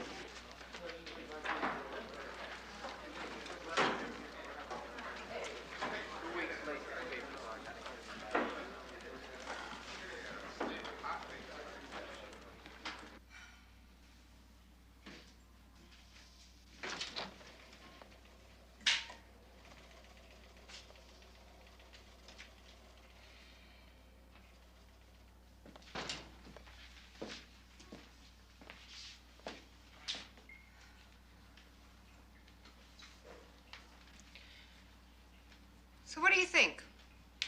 Should I cut a little more off the top? Harvey and I decided we're going to try to adopt her. Oh, yeah? Well, that's wonderful. Lieutenant should have let me be the one to bring the mother in. For what? So you can yell at her and threaten her? I want to see her. Mary Beth, you don't want to see her. It's only going to make you feel bad. I'm never going to have any peace with this here. I don't understand it. There's nothing to understand. Some people you can't understand, Mary Beth. Now go home. You don't want to be here when they bring her in. No, I'm staying here. You're going out of your way to cause yourself pain, my friend. No. Someday Jeannie's going to ask me, and I'm going to have something to say.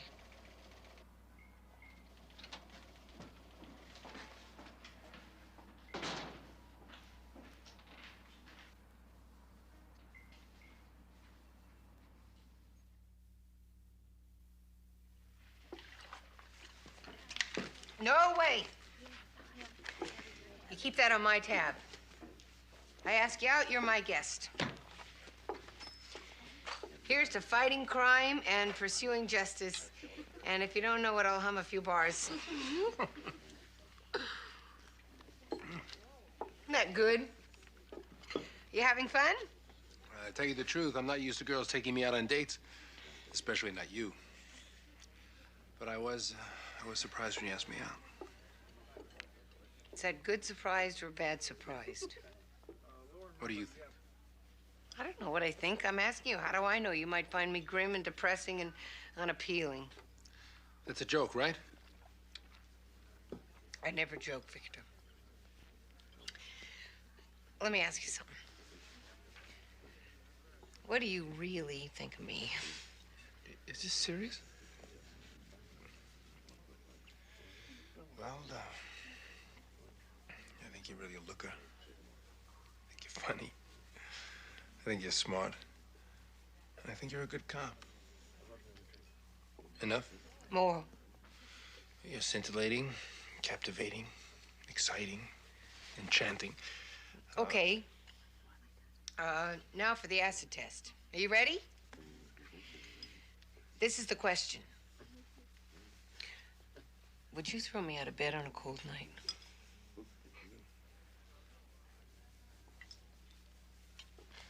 That is the joke, right? It was supposed to be a come on. Oh, I get it. I say yes and you laugh in my face, right? Victor, do you want me or not? I mean, we are two consenting adults, so which is it? Your place or mine?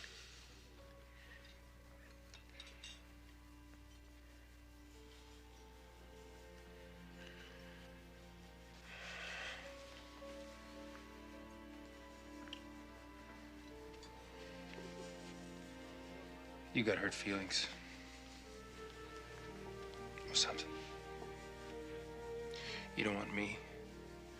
Not tonight, at least.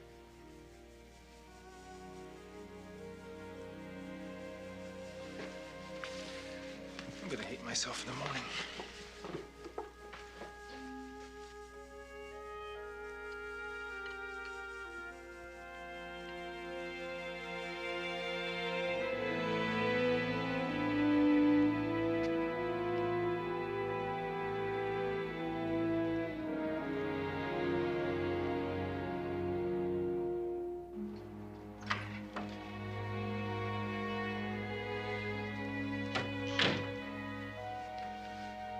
I'm Detective Lacey, Mrs. Jessup.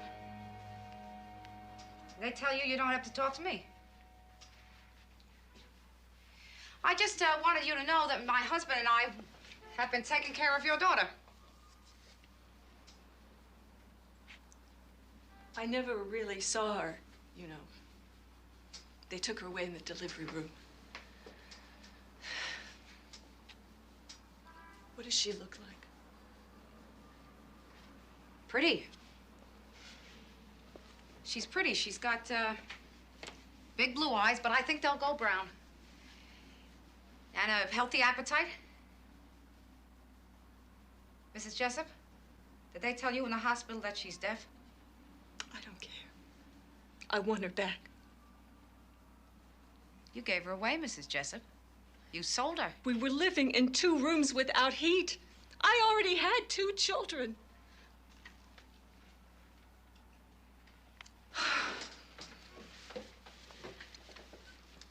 They gave me money. Yeah, $15,000. You know, you should have hung around for the markup. When they sold her again, it was 35. Shut up.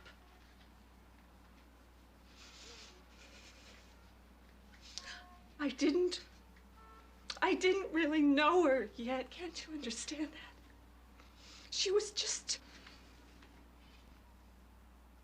something inside of me.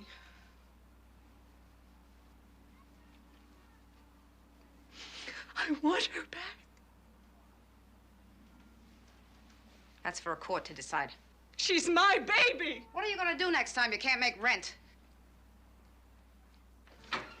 You're not gonna get her, you know. I don't... The courts always decide in favor of the natural mother. Maybe. She's mine. My Sarah. Sarah? That's the name that I gave her when I was carrying her. It's a pretty name, isn't it? Yes, a very pretty name.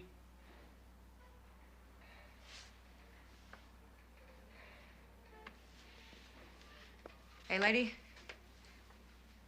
She needs more from you than a name. I hope to God she gets it.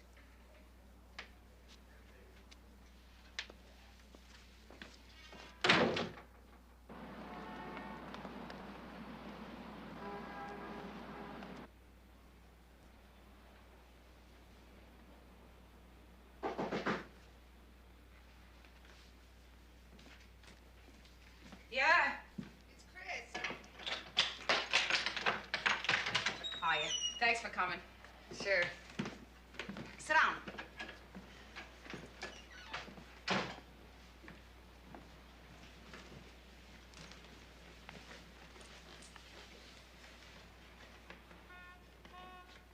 Where's Harvey? Oh, he's getting her dressed. We got her a sweet outfit. Oh, yeah? Yeah. So why don't you keep her till the trial's over? Oh, the Bureau wants her in a foster home. So fight him.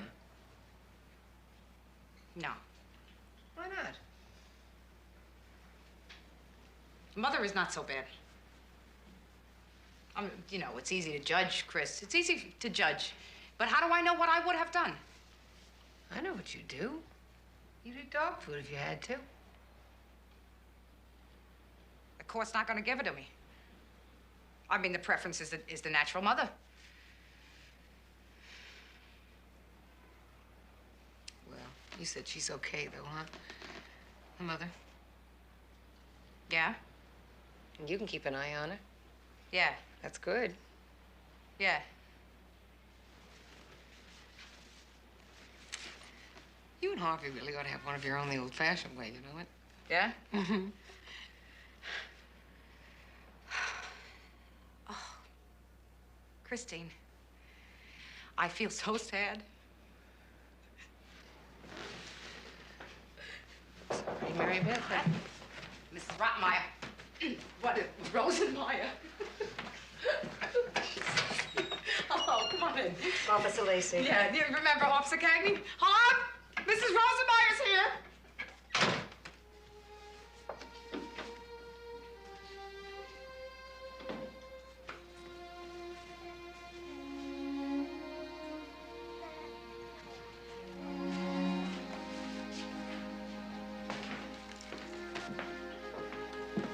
Well, she looks like she's been very well taken care of. We really appreciate that.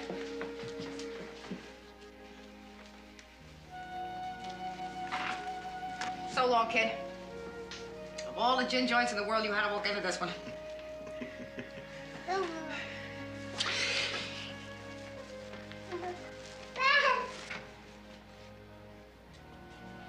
I'll be thinking about you, Jeannie. Poor little thing, she can't hear a word you say. That's what you think. Bye, funny face. There you go. And bye. Thank you. Have a beautiful life, Sarah.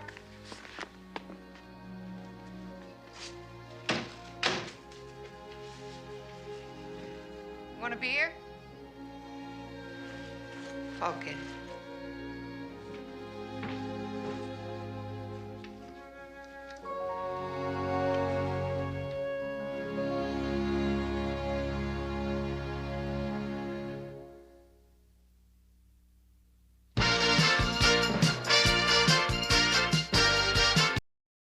My guy is a senior citizen living on a government pension. Your guy works in a bar. Oh, right. He works in a bar, so let's lock him up. Your guy turns out to be a convicted confidence man. So I am suing your department, ladies, and the lottery. You spent $2 million in 11 months? You always like the flakes. I wish I could be arrested right now and locked away forever. Are you trying to confess, sir? Would you like us to call your attorney? You lent the suspect $50? We both agree that he's innocent. Let's hope so. Oh, nice doggy. I got a bench here somewhere.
Oh, this is awful, Christine.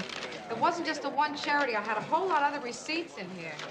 I told you not to do your own taxes. No wonder you're being audited. Thank you, Christine. I never, ever do my own taxes. Well, usually we have a man do them, but...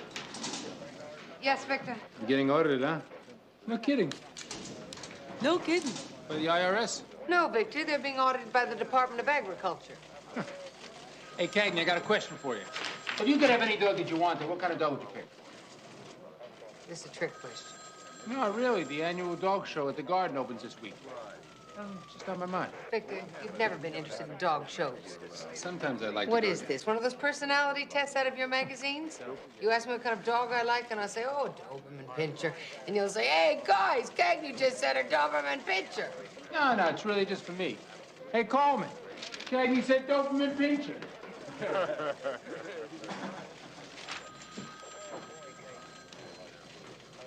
Anyway,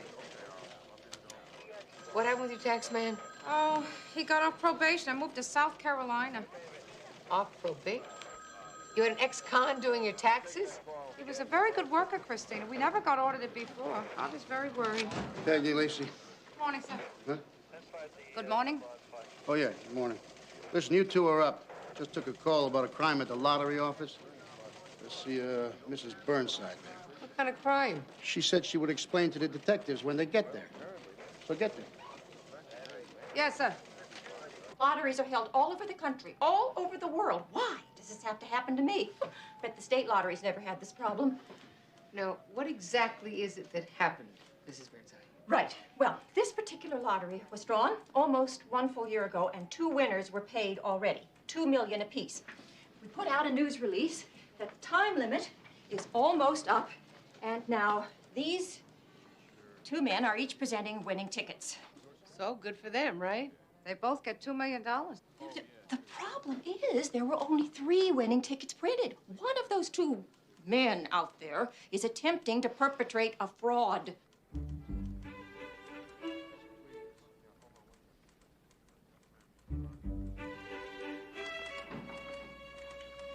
Have a seat. So then after Charlene died, I had to sell everything, you know, to pay the doctors, and then I moved into the projects. It's not a nice neighborhood. I see, sir. And you purchased a ticket at your local newsstand? Yeah, I must have. I mean, doesn't it say on the ticket, isn't there a special code or something? Well, I don't know, but if there is, we'll check on that, too. Now you say you got this ticket as a gift? Oh, yeah, it's a funny story. See, this bar I work in, the Glide Inn, gets sort of a mixed bunch. So this guy, his name is Tommy. He comes in a few months back, he has a couple of belts, and then he reaches in his pocket to give me a tip. Only thing, he's flat busted, see?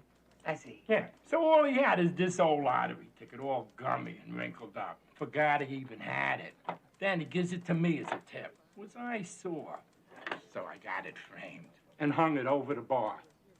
The worst tip I ever got. Can you beat that? Oh, it fits. Yeah. There's nothing wrong, is there, officer? I do get the money, don't I? Oh, yes, sir. Winners do get paid. But we have to clear up a few things first, all right? Okay. Now, you had this ticket all along and you didn't know it. It's lucky I never throw anything away. This Tommy, do you remember his last name? Listen, at the Glide Inn, you ask a guy his last name, he don't come back.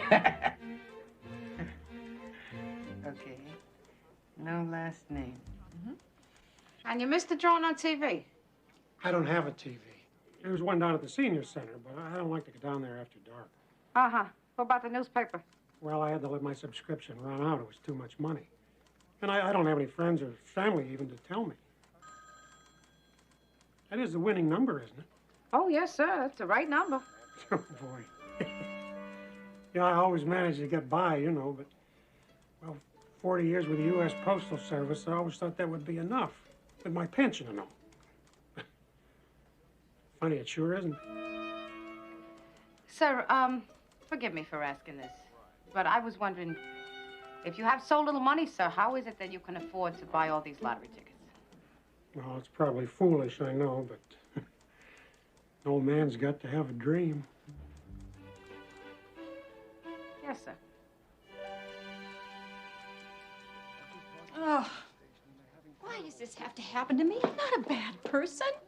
What did I do to deserve this? It'll work out, Mrs. Burnside. Now, let me ask you something. Don't the tickets have a magnetic strip on them like a credit card to prevent forgery? No, that was the old lottery. The new ones just have the computer code number. That's why this is such a mess. Wait.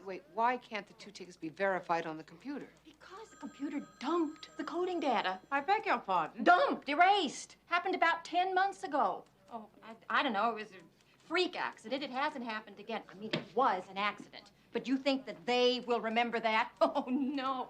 It was my lottery, so it will be my mistake. And there go my chances for a seat on the Racing and Wagering Board. The lab will pick up on the forgery. What will I tell the newspapers? What will I tell the board? It's not my fault. Of course not. All I said was your guy looked like a weasel. My guy is a sweet old post. My money's on your guy.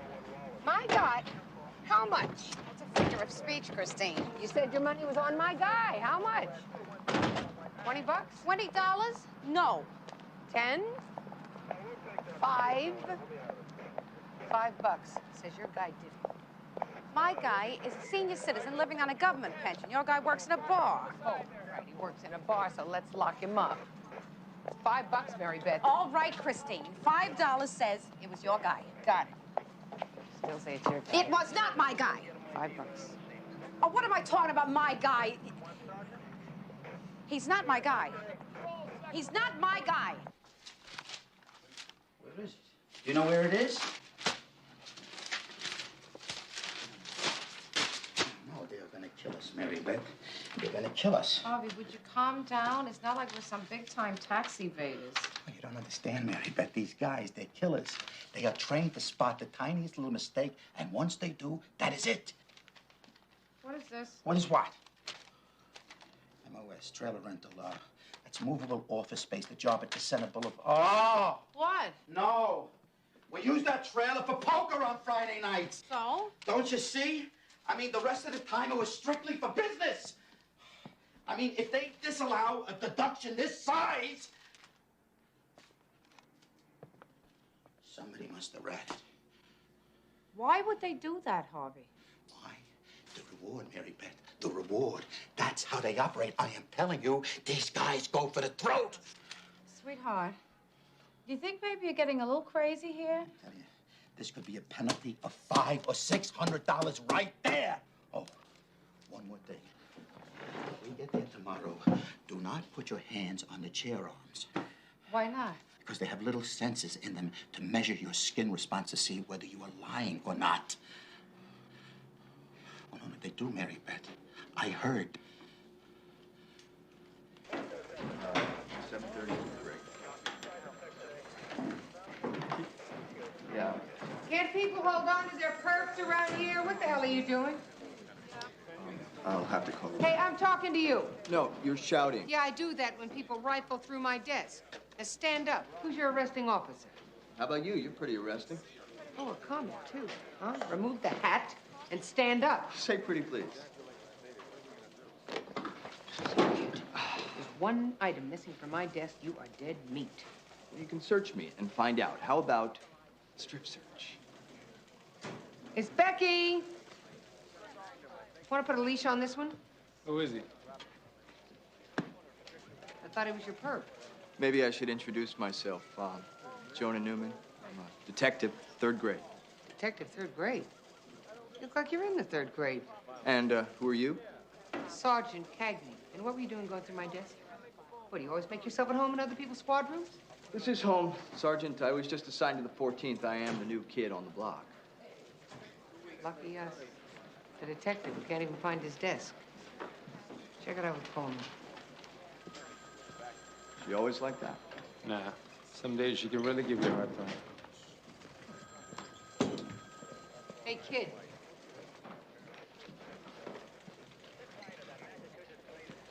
All right, Christine, what are you thinking? What? Well, I have to meet Harvey at the Federal Building, 10:55, and I'm not sure about this outfit. What's wrong with it? You look very nice. Well, maybe I should have worn something older so they shouldn't think I'm some kind of a clothes horse. Gloves? Oh, well, Harvey heard from this fella. Don't ask. Harvey's really got you spooked about this audit. Now, what are you doing? Got the lab report on the lottery tickets. Findings negative. Both exhibits fall within normal parameters for fiber and ink content. No detectable forgery indicated. So much for this being a quick case. Well, what about the case files on Messrs. Phelps and Carstairs? Just starting on that.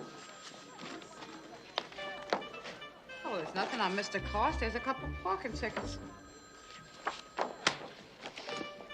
What are you doing?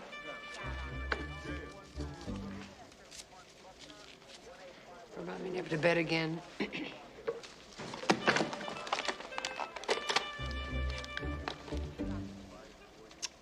Oh, what do you know? Your guy turns out to be a convicted confidence man.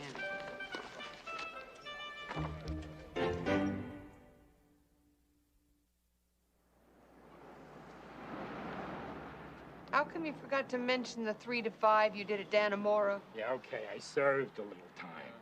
So did John Mitchell. A little time. Summary probation in 1969, 2 counts of fraud in 1970, 6 bunco arrests for various confidence games in 1971, 8 months in men's hall, and then, of course, there was the long stretch for trying to play the big con. I never was cut out for the big con. My best trick was the magic wallet. I've been clean for 15 years now. Hey, Big Al, Scotch here. At this hour, you have breakfast? Know what that does to your stomach? You're right. Scotch milk. Someone else is gonna have to make us drink. Afraid we'll have to take you in. I'm sorry. Come on, I'm telling you the truth. This guy, Tommy, gave me the ticket as a tip. Oh, yeah, the famous Tommy, who does not happen to be around to back up your story. Listen, please don't do this to me. I got 20% of this place. It took me a lot of years of living straight to do it, but I did. Now, finally, I get my lucky break on the square. You gotta believe me.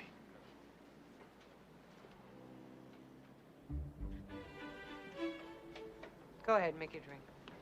Thanks. What are you doing? I think he's telling the truth. I know when somebody's lying. And I don't? I bet. Besides, we don't even have enough to take him in on in the first place. You're a soft touch, Christine. Yeah, well, don't let it get around. Besides, I got $5 on it.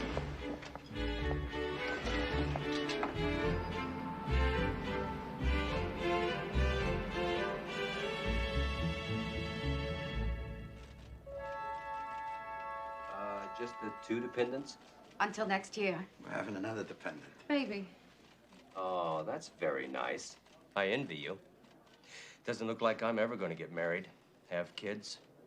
Nobody wants to date an internal revenue inspector. No, I mean it. This is a horrible job. People hate coming here. Not us. We got nothing to hide. Oh, now be honest. Weren't you just dreading coming in here? No, I mean, it's our civic duty, right? My mother wanted me to be a dentist, but I couldn't. Couldn't stand the thought of hurting people. So I got a degree in accounting, and I applied to the government for a nice, secure desk job. They put me here. You know the people who were in here just before you, sitting right there, you know what they told me? What's that, sir? Told me they said, this is like pulling teeth. Isn't that something? Irony. Well, it's been pretty painless for us. So far. Now, let's see. Oh, Mrs. Lacey is a police detective. That's a very interesting job. People like policemen. Criminals don't like us. No, I guess not.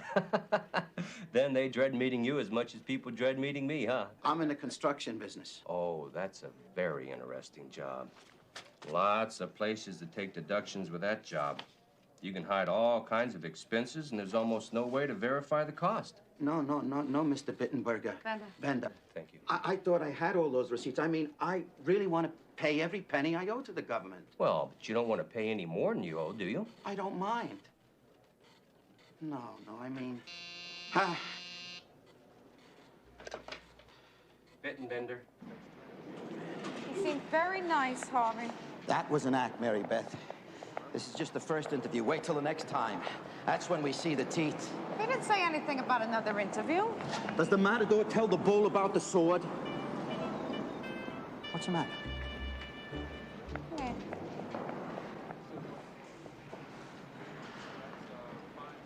What? Come on. We're gonna play post office.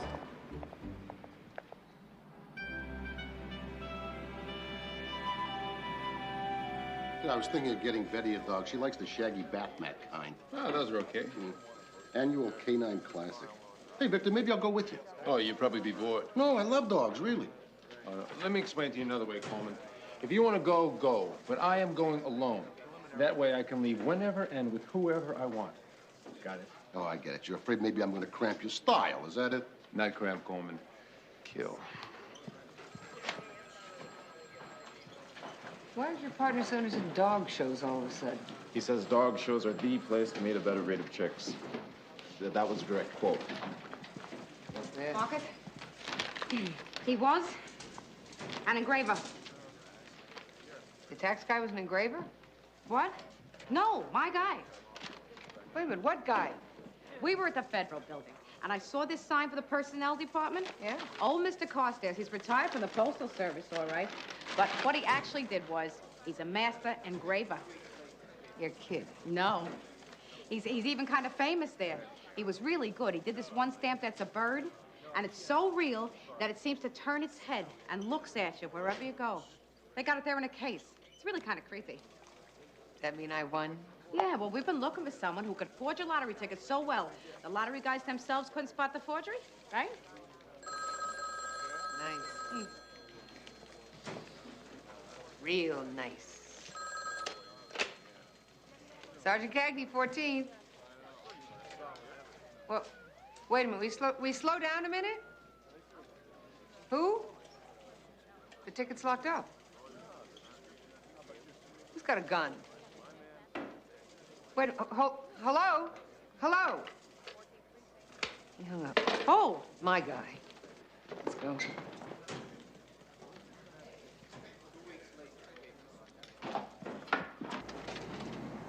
Okay. Yeah. We got a hostage coming out. He's clear. Get him. Go. Go. Come on. Around the corner here. Move. Come on. Good. Good. One team in position. That's the last customer, sir. Roger. Last customer's out. He let the customers go, but he says the bartender owes him. He's got a gun, and he's going to kill Phelps if he doesn't pay up. His name's Tommy. He gave Phelps a $2 million lottery ticket as a tip. I'll tell him you're coming in. I'm going to start 2 female detectives in there. Watch the windows. Okay, Tommy. That's your name, isn't it? Tommy? The ladies are here. They're coming in now. Just stay calm in there, and this will come out okay. No trouble. Just stay calm in there. All right. We just want to work this out. No trouble. So stay calm in there, Tommy. All right? Just be cool.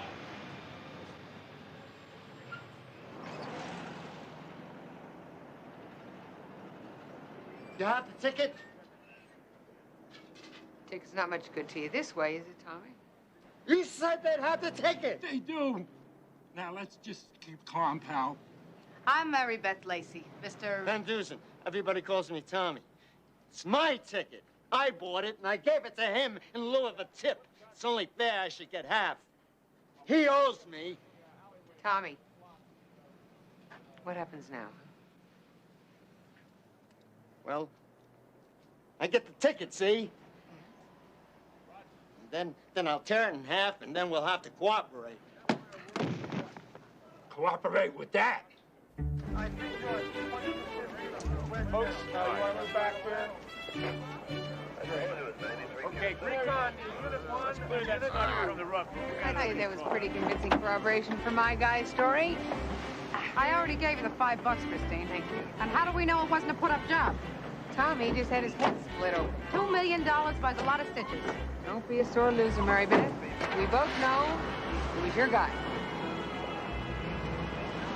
That's not fair. Who's going to look after him? Maybe you should have thought of that before, Mr. Carstairs. Well, I don't understand what all the fuss is about. Well, you did try to defraud the lottery out of $2 million. I just made the ticket. I didn't get any money.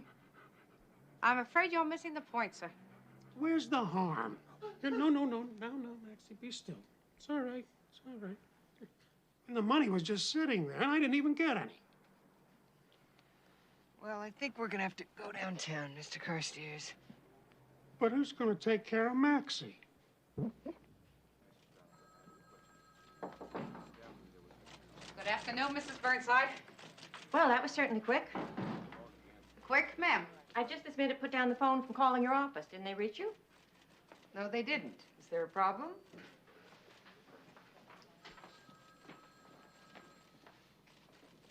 You see that man? Just when I think there's nothing else that can go wrong, he walks in with this. Another winning ticket.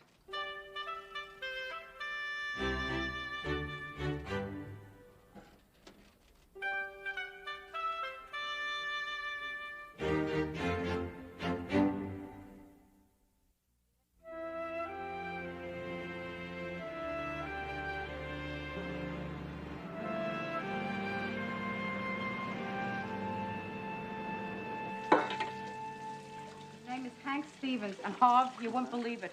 Even the hospital staff call him Hard Luck Hank. Wait a minute, what is so tough about winning the lottery? No, honey, here's a guy that leaves his lawyer's office after filing for divorce and buys himself a lottery ticket to cheer himself up, and as he's walking away from the newsstand, gets hit by a crosstown bus and winds up for 3 months in a coma. Oh, that's not funny, Oh, no, okay. Did you check all this out? Yeah, happened just the way he said. The vendor remembered him because of the ambulances. No, honey, he's a witness. And the inventory of his property at the hospital shows the lottery ticket. Yeah. Okay, so at least he is in the clear, am I right? Well, yeah, but somebody else still forged the ticket. You eliminated the bartender? No, no one is eliminated, Harvey. It's a matter of finding a forger. Yes, you already found your forger. One forger. So the thing with Tommy could have been a put-up job, but I don't know. Okay, so what now? So tomorrow we go and check out the first 2 winners. Maybe one of them is fishy. But they've already been paid. Isn't it a little late? Yes. I think it's the guy in the hospital. His alibi is too perfect. Honey, that's what a perfect alibi means, that you didn't do it. Yes, but nevertheless... $5. You're on. Let me ask you a question. What would you do if you won $2 million? First, I'd take care of taxes.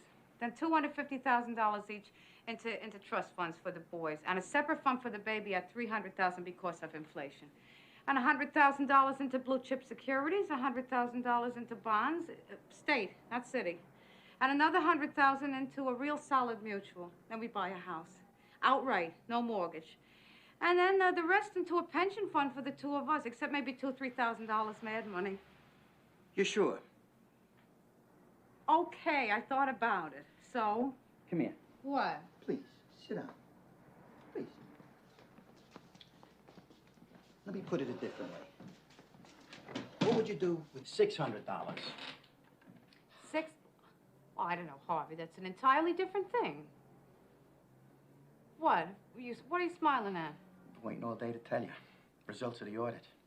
I found out this afternoon. We are getting back a $600 tax refund.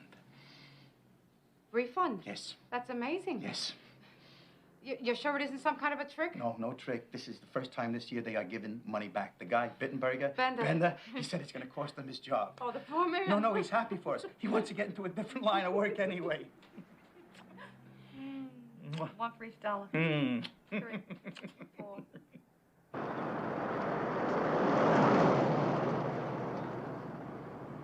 And of course, Harvey wants to spend all the money right away. Well, why not? It's found money. Well, it's easy for you to think like that, Christine. You got the trust fund and all. I can't be like that. Be like what, Mary Beth? It's only $600. You can spend more than that on a TV set. No, I can't. We need every penny, Christine. I got another kid on the way. That's a major expense that keeps on being expensive. What does Harvey want to buy? Oh, he wants to hire a babysitter and go to the Poconos for the weekend. You know, rent a cabin, see the shows, like we did 9 months before Hoff Jr. was born. Well, that's nice. Actually, he's got a point. You know, I mean, when a new baby comes, you can't go out for a while, like a couple years. So go. No, I can't. I can't. See, when I was growing up, we didn't have any money, and well, I don't know. The thing about money is maybe too deep in me. I don't know. Bobby was so excited about maybe going somewhere. And I love to see him like that because he's so cute. And then I got to thinking that I haven't seen him like that for a long time. Oh, there it is.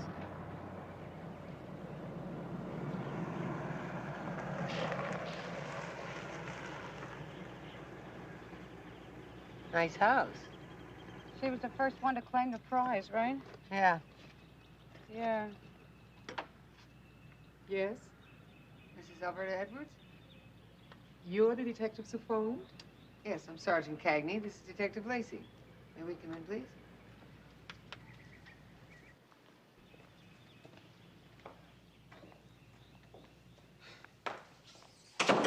We've been waiting 45 minutes. This is Mr. Irwin Elias, my attorney. I asked him to be here. Since the Lottery Commission attached Mrs. Edwards' property, we feel it may turn into a matter that will require some litigation. Oh, believe me, ma'am, this is the first we heard about attaching property. It hardly matters, does it?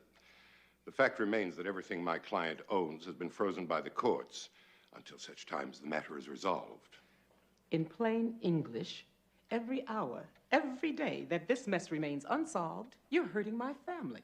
Well, Mrs. Edwards, we're trying to clear that up now. Don't you understand? We have no money.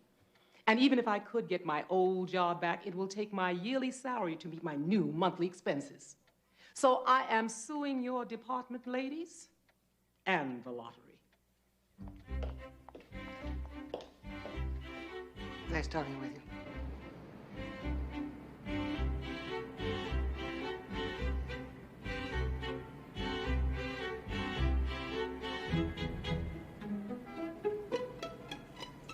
Don't you see, ma'am, this business of attaching everything belonging to the suspects isn't exactly making our investigation any easier. Not my fault. The board decided on that. Nobody even asked me. I'm a woman, so I don't get asked my opinion. Well, we have 2 tickets already paid, and then we have poor Mr. Stevens, the bus victim, and the ex-con bartender. One of them is dirty. Unless there has been an error. Now, could you have printed up 4 winning tickets instead of 3 by mistake? No, the printing of the tickets is done by the computer, and it's very closely guarded, almost as tightly as the drawing itself. Well, then what about the drawing? Could someone have rigged the numbers in advance? Don't even think that! There are 4 sets of balls. They are weighed and sealed under our eyes and those of an independent auditing firm before and after, and then the drawing is held on live television. Actually, there was one case of a man trying to palm the balls. He was an amateur magician, but that was before I came here. That had nothing to do with me. Well, no one is blaming you, Mrs. Burnside. Ha! That's what you think. The Racing and Wagering Commission is going to have my head for this. I hate this. I should have taken that job with Luxury Cruises. I'd have gotten free travel. Well, ma'am, I'm afraid we're back to one of the 4. Mrs. Edwards, Mr. Stevens, Mr. Phelps, and Mr. What is the other guy's name? Mr. Sycamore? Hey, call me Claude. All right, Claude. Listen, can I get you ladies something maybe, huh? No, not for me, thanks. You know, there's been a little mix-up with the lottery. Doesn't affect me much, though, does it? You haven't gotten the court order yet? No. What for? Well, sir, it's very likely that you will be getting such an order. I'm afraid that the lottery is attaching all of the money and the property of the winning ticket holders.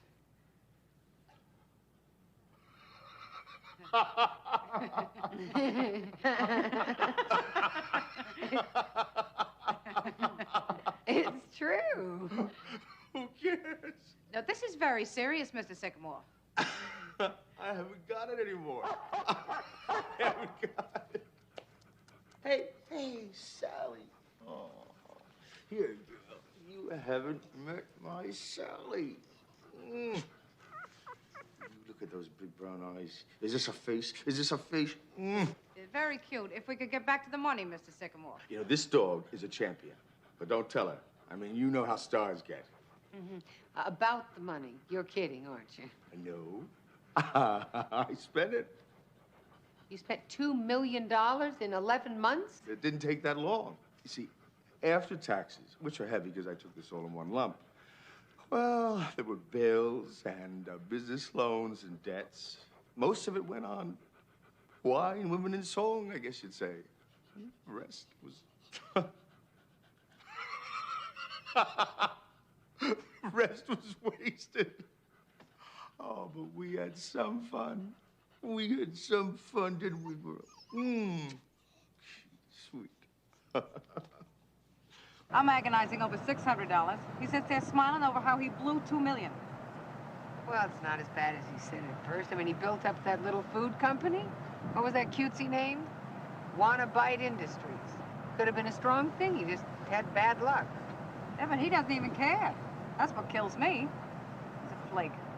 I don't know. Maybe it's not such a bad attitude to have. What are you gonna do, cry about it?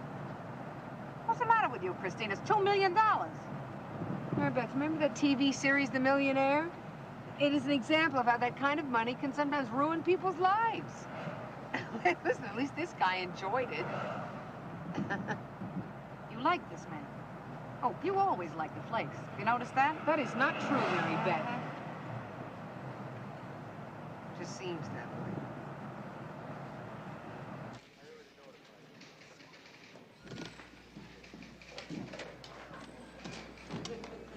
Oh, Mr. Stevens, how are you, sir? How's the investigation coming? It's progressing, sir. Are you all right? It's like a nightmare that won't end. I don't know how much more I can stand. Well, why don't you sit down, Oh. Miss Stevens? Thank you. I wish I could be arrested right now and locked away forever. Mr. Stevens, are you trying to confess, sir? Would you like us to call your attorney? A lawyer. That's all I need is another lawyer. Court order. You know about the court order? Yes, sir, we do. Well,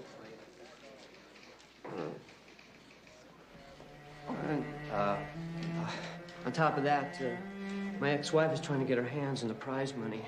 Her lawyer said that I owned the ticket before the divorce became final. Oh. And I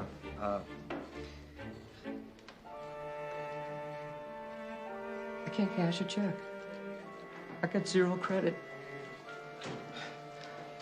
Can't buy my medicine. I'm hungry. I've been locked out of my apartment. So if I was arrested, at least I could eat and have a place to sleep until the investigation is over. So I was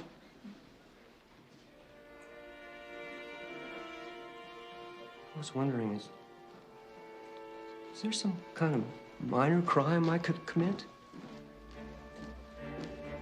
Just a small one?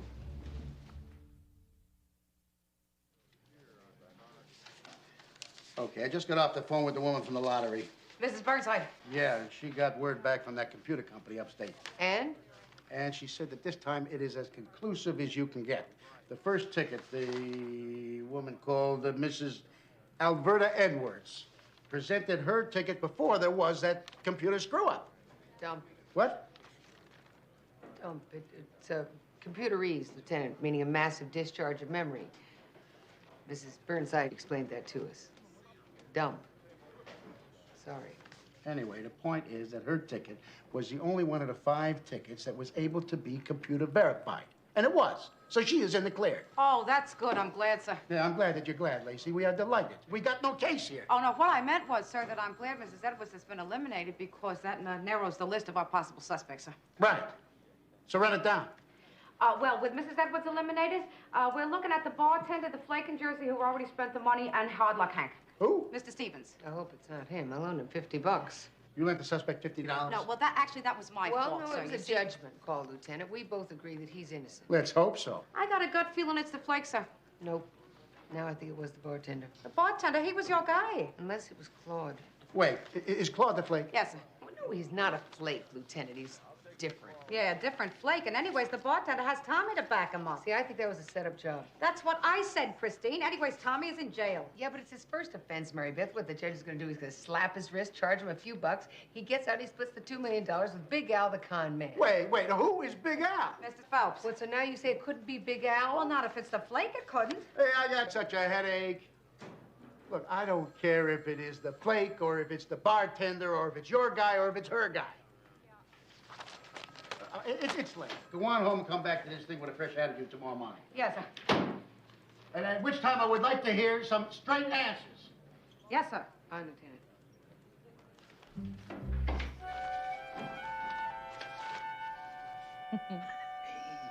He's a kicker. Yeah.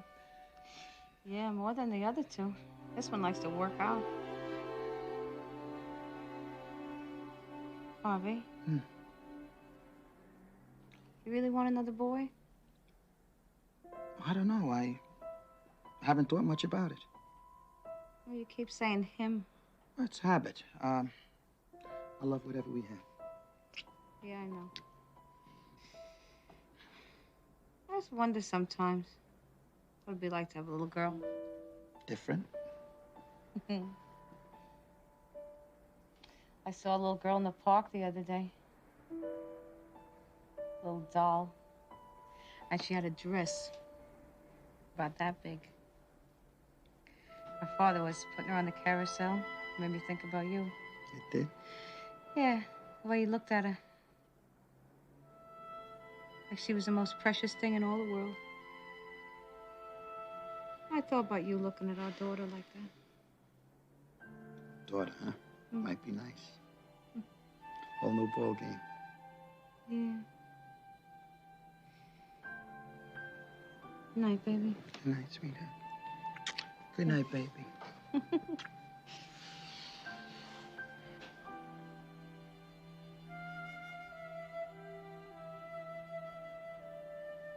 Oh. You're sexy when you're pregnant. Yeah, sure. I mean it. More cleavage, more stuff. Yeah, more everything. More the merrier.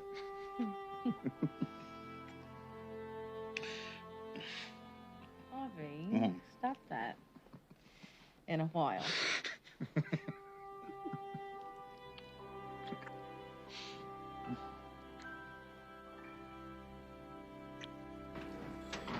You know what's wrong here?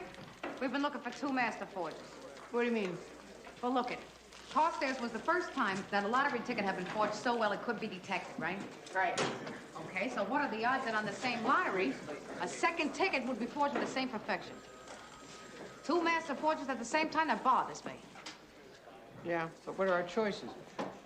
I don't know, so it doesn't seem logical. Guess who finessed the afternoon off? Oh, please don't bore us with your hot dates, okay, Inspector? No, I am going to the dog show. You gonna be in it? Yeah, a Doberman fanny pincher. Go ahead, you two laugh. But who's got the afternoon off?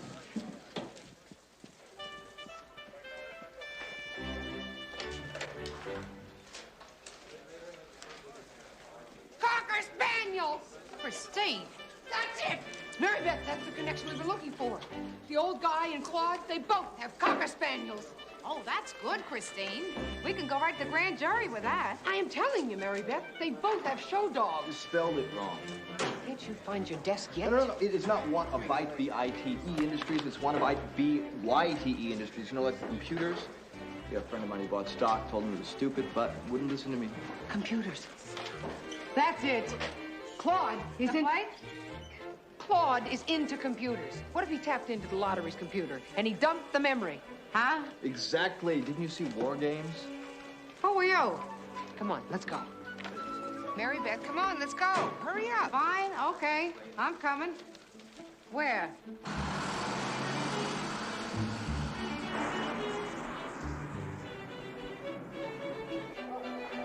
This is the first call for Old English Sheepdogs. Old English Sheepdogs, your breed is to be judged in Ring 3. I had no idea dog shows were this big a deal. Oh, yeah, this is the big deal annual showing, which means it was held at the exact same time last year. Same time as the lottery drawing. Christine.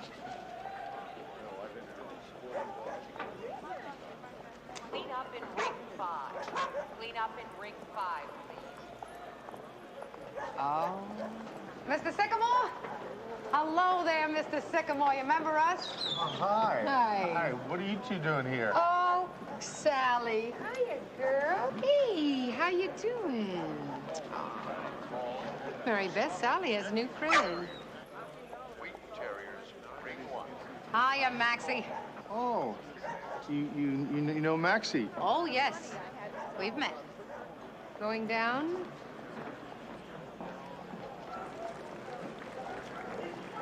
You know what was throwing us? We kept looking for two master forgers, each with one perfect forgery. Silly. There never were two master forgers. There was one master forger, and he made two tickets. Am I right, sir? You and Carstairs met here last year. We checked. We know you were both here. And the two of you came up with the idea. He makes the perfect ticket with a winning number. You use your computer to dump the lottery computer's memory. Then you present the winning ticket, and the computer can't verify it. Fascinating theory. Isn't it? We just talked with Mr. Carstairs at Rikers. Oh, you did? Yes, sir, we did. Sycamore? And he was very informative. He told us that he didn't get much out of the split. It seems that you used most of the funds by yourself. Alimony and gambling debts, that computer company of yours. There wasn't much left for him. And he couldn't exactly come to the police about it now, could he, sir? How am I doing? Pretty good. Yeah, he was a little cranky about it. I'll bet. But I never thought he'd forge another ticket. Maxie. Fingered by a paw. You know what?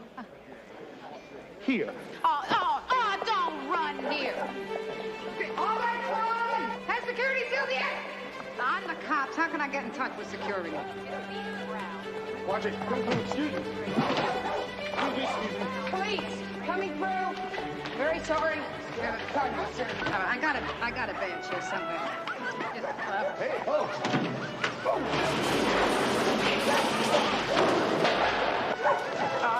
I'm very, excuse me, thank you. Sorry, dog. He does have great lines. It's she. Oh, believe me, Lisa, I do know the difference. Hang on here, would you? Thank you. Oh, nice dog. Excuse me. Police! Be right back.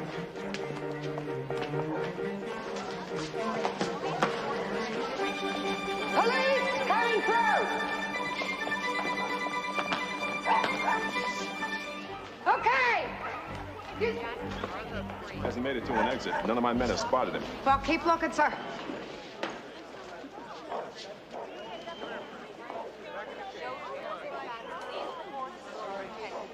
Hello, Victor. We lost him. Hey, lady, you better do something about these dogs, Well, huh? what do you want me? Oh, terrific. Oh, come on.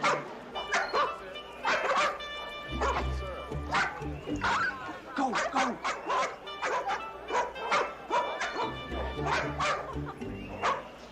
Terrific.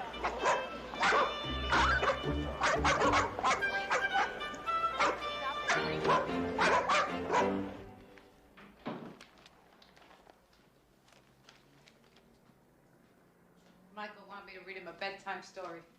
He hasn't done that in forever. What are you looking for? Those brochures on the Darcy cabin resorts. I took him. You did? What for?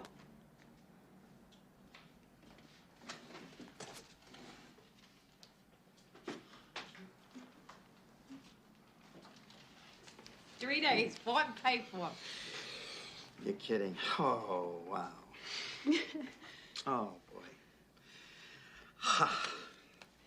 I opened an account at the bank this morning. It was going to be a surprise. Baby Lacey. Harvey, you're the best. It's one of those special deals. You can't get your money back without substantial forfeiture and all that stuff. But Harvey, the trip is not refundable either. Yeah, the check's gonna bounce. You know what this is like? This is just like that story where she sells her hair and he sells his watch. Oh, no, baby. Hey, we'll borrow 2 payday. It'll be okay. No, it's just that you bought me what I wanted. I bought you what you wanted, and it's so romantic, Harvey. I always want what you want. Yeah. You really wanted to take me to the mountains for a romantic weekend. Even when I'm pregnant, I feel like a whale. Yes. Oh, Harvey. Oh, God, I love you, Mary Beth. Yeah?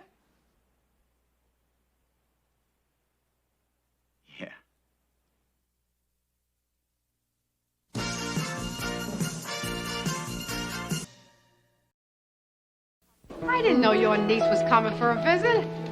Neither did I. What are you doing here? I'm staying with a friend. Your friend's a boy? He's a man. Pete and I live together. What do you do when one of your kids springs a big surprise on you? My kids aren't old enough for that yet. Why do you hate it that I want to be like you? I don't. Bridget is a very stubborn child. A niece of yours? You're kidding. I am trying to help you, damn it. I don't want your help. I don't need your help. I don't know what to do. Everything I think of seems wrong. Welcome to parenthood.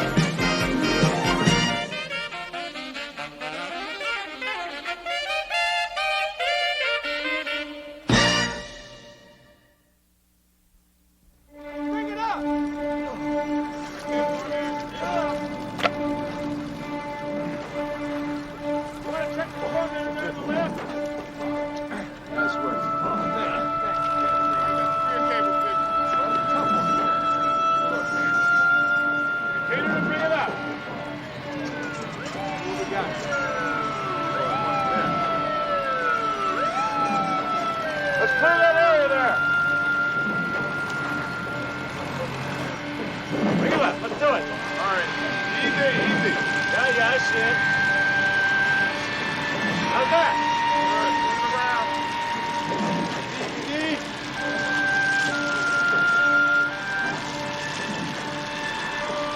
All right, let it down. Okay, bring it down.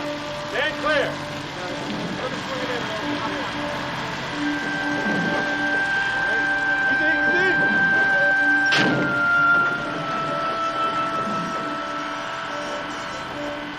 Okay, cut it off. Good.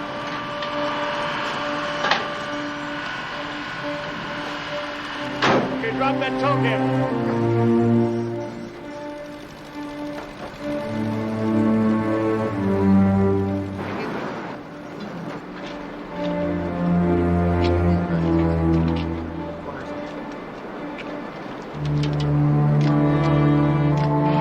She reported her husband missing 2 days ago.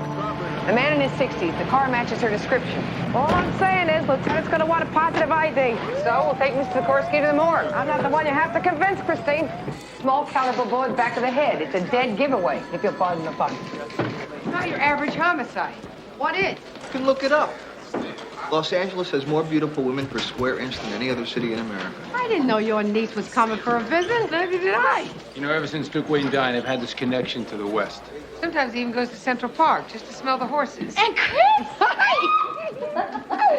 Hi! Hey! How are you, Mrs. Lacey? I'm fine. How are you? What are you doing here? I'd say she's dressing up the place. Well, it's about time somebody did. Somehow I feel the two of you have not solved all the crime in New York. I think that's a gentle hint from our sergeant to get back to work. It was a real pleasure.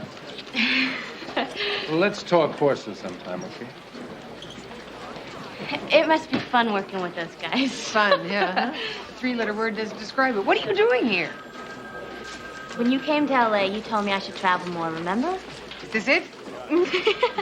I'm staying with a friend. Why didn't Brian tell me you were coming? I could have gotten tickets to a show and stuff. Listen, I got to meet my friend in about 20 minutes, but we wanted to know if you would have dinner with us tonight. Let me take you two out to dinner. Nope, it's all settled. Dinner with us at 7:30. Okay. Great. Okay, well, the address is 617 Barrow Street. All right. That is in the village. Right. Number 5. Okay. So I'll see you tonight. Yeah. Oh, good. Oh, gosh, it's good to see you. Oh. Be careful out there. Oh, and Chris, you know how my dad is, and I didn't want him to worry, so I told him I was staying with you. Bridget, Christine, we have a message here. Mrs. Sikorsky, she wants to know if we found out anything about her husband.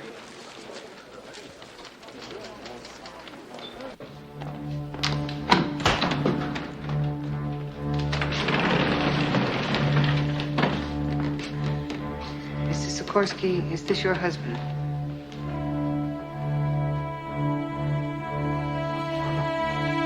Is this Matthew Thomas Sikorsky?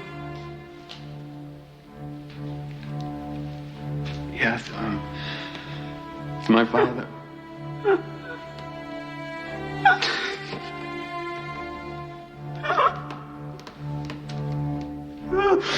Mama.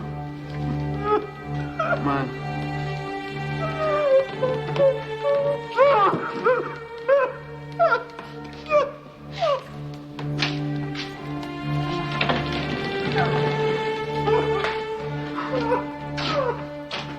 Very sorry.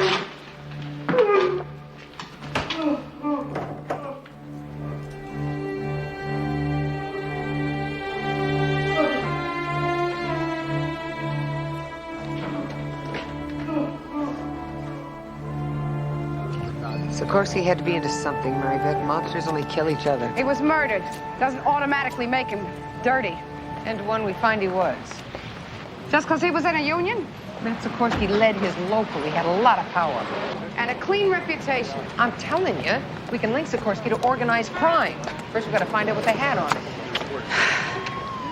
Can we start first thing in the morning? Fine.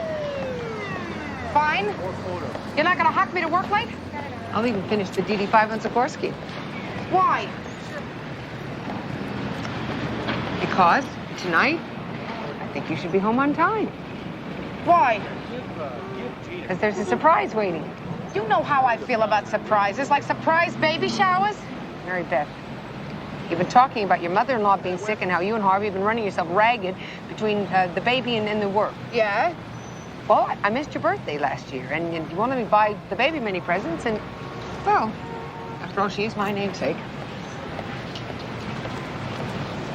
What exactly are you trying to tell me here, Christine? I am trying to tell you that you, Mary Beth Lacey, are the lucky recipient for the next week of a genuine English nanny. My treat. A nanny? Audrey Lancaster, NBNA. Excuse me? NBNA, National British Nannies Association. Oh, Mary Beth Lacey, NYPD. Oh, yes, your husband told me you were a police officer. What an exciting occupation. Yeah.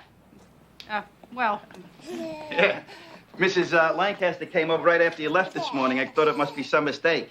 She's a present from Christine. Yeah, I called the agency and found out. How about that, huh? What is that you're feeding her? It's my own special recipe. Whole wheat cereal, pureed prunes, and a touch of arrowroot for the digestion. Well, she never had arrowroot before, and prunes are not her favorite. Well, she seems quite pleased with it, Mrs. Lacey.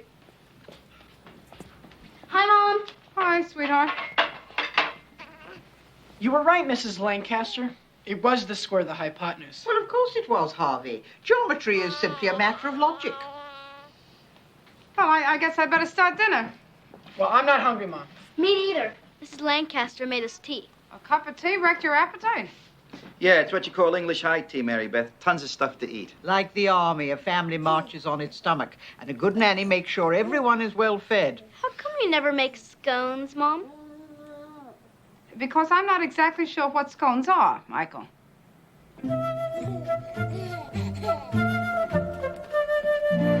My dad called you?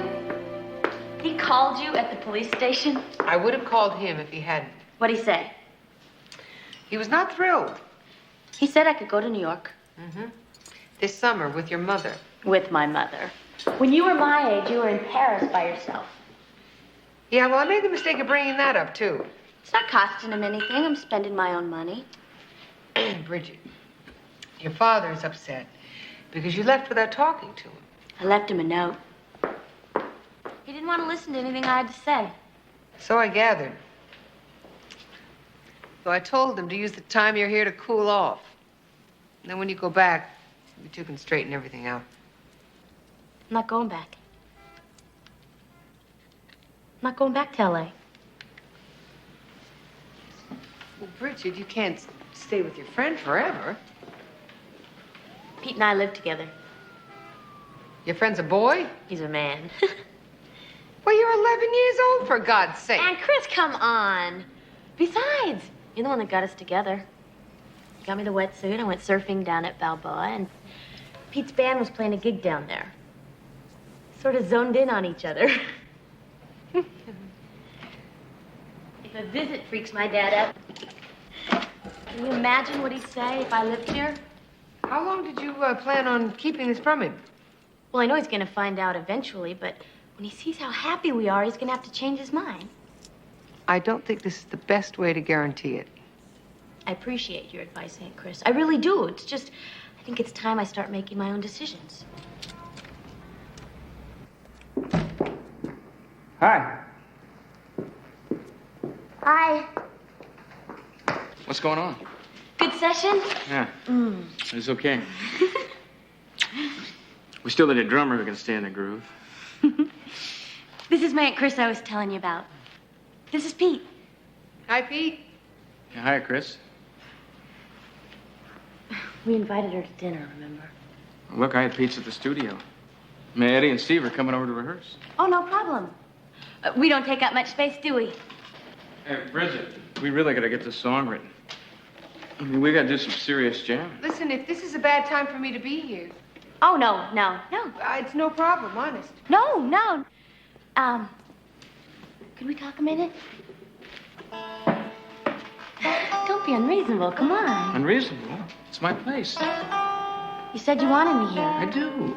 Till you can get a job, get a place of your own. I thought we were going to talk about that.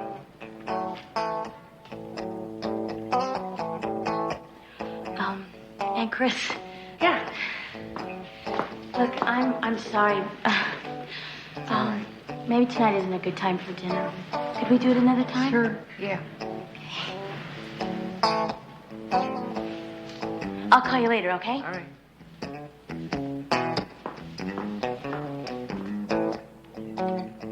I thought we were going to talk about this. I was real upfront with you, Bridget. It's not like we're living together.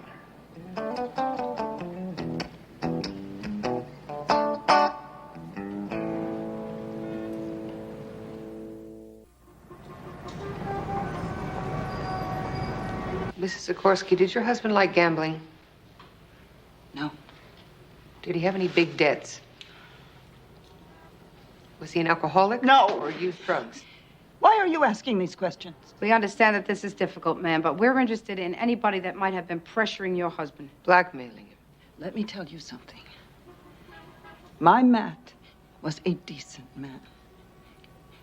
He wasn't a saint, but he never did any of those things you're talking about. Well, he may not have wanted to tell you. My husband was murdered. Somehow, to you, that makes him guilty. Sergeant, please. My mother's been through enough. We're doing a job, Mrs. Sikorsky. I'd like to lie down.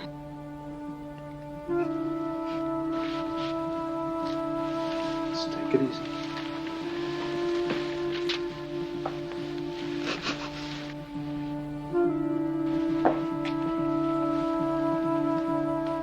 I'm afraid you'll have to talk to her when she's feeling better. The son is very protective of the mother. Looks like a close-knit family. Congratulations. After lunch, I want to check Sikorsky's finances. Okay, what do you want to eat? Deli or the falafel stand? Oh, I've got to meet you back at the station. I'm taking Bridget to lunch. Oh, is everything all right? Yeah, it's fine. Mary Beth, what do you do when one of your kids springs a big surprise on you? How big? Major. My kids aren't old enough for that yet, thank God. Let me tell you, you're in for something. Taxi!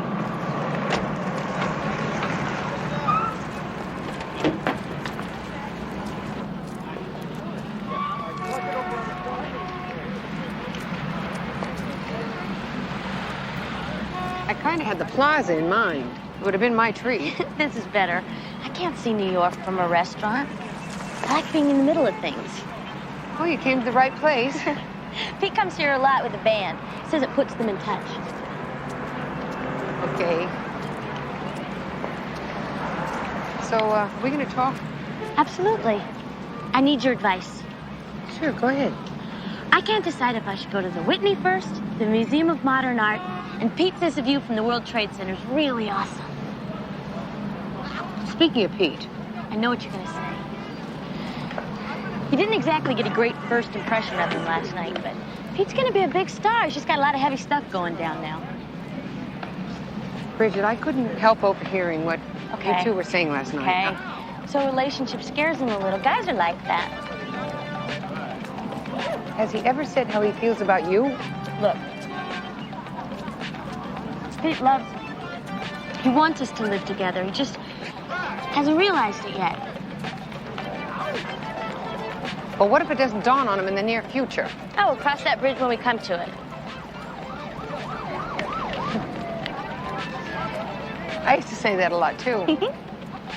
But, you know, it isn't quite that easy. I'm doing okay so far. I think I'd take after you.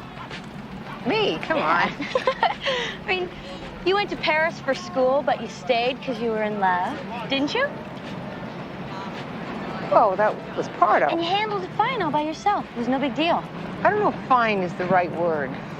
There were other circumstances, Bridget, and it was a different time. All right, man!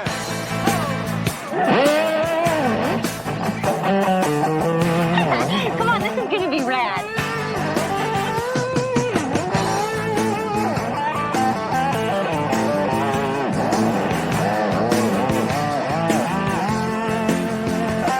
Sikorsky. S-I-K-O-R-S-K-I. We need it as soon as possible. You got it, Detective. Thank you. How was lunch? Loud.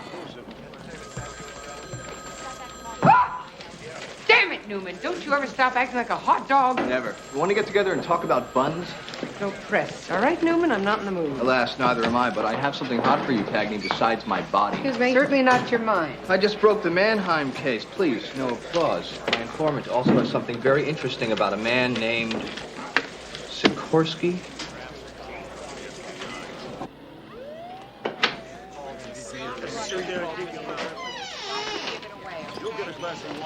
Well, well. Things are looking up. You only think so, Smiley. Tell them what you told me.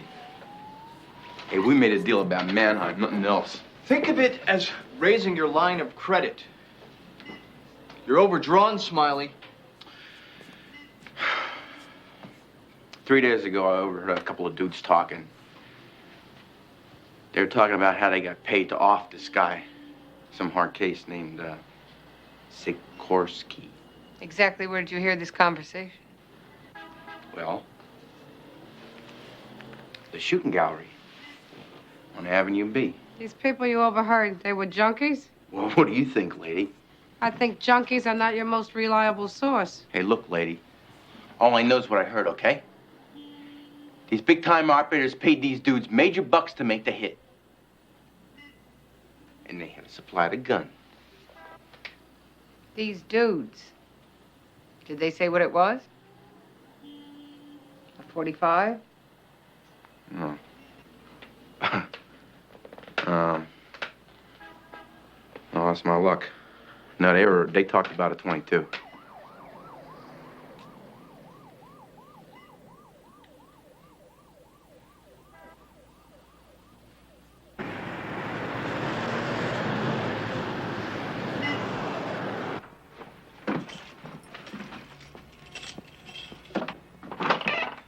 Good evening, Mrs. Lacey. I hope you've had a pleasant day. Fine, thanks.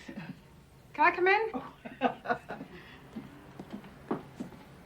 Where is everybody? Well, the boys were perfect angels and went to the market for me. And Mr. Lacey and Alice Katrina having a nap in the other room. Oh.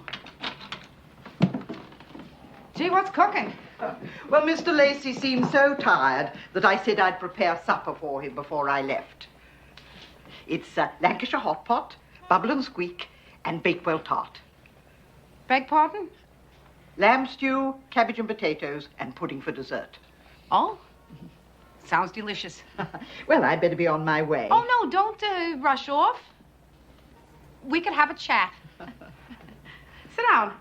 I'll make you some tea. Thank you. Low tea. Oh. So, you're from England. That's right. I always wanted to see Westminster Abbey.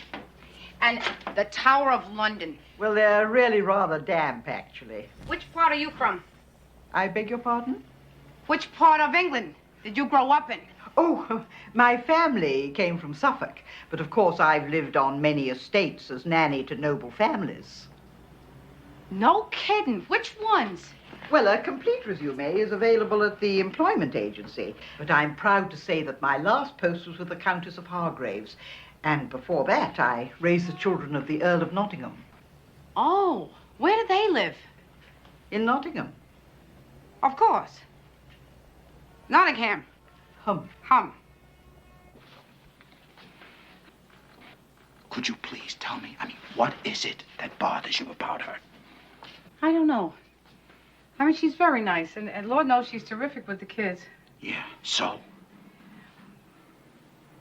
Something is not right. Could you give me a hint? Okay. The way she does things for you and me, she sometimes straightens up even when the kids didn't make the mess. She cooks. That's bad. In England, a nanny takes care of children. She's not a cook, and she's not a maid. I saw it on Masterpiece Television. That's it. That's why you think Mrs. Lancaster isn't kosher.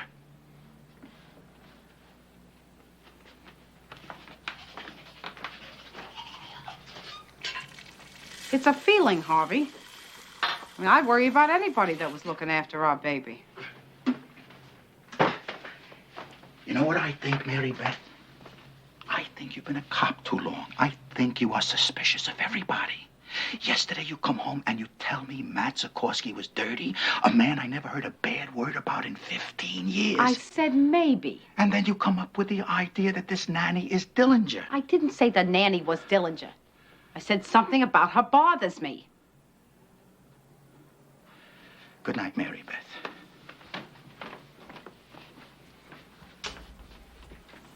Yeah.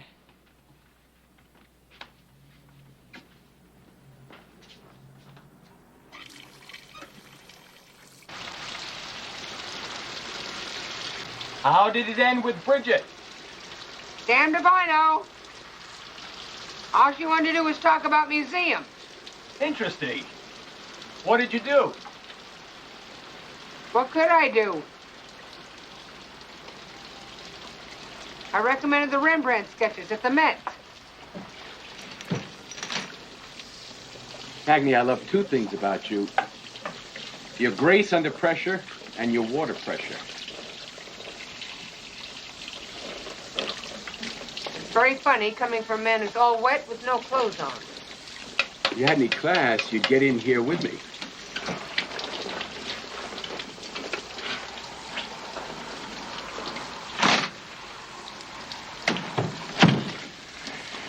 Cagney, you are one classy broad.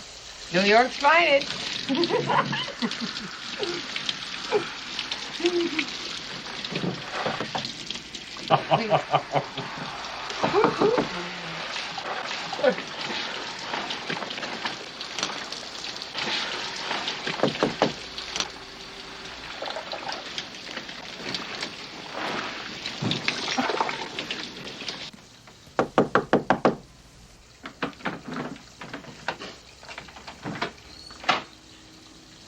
Sorry to bother you so late. I need a place to crash.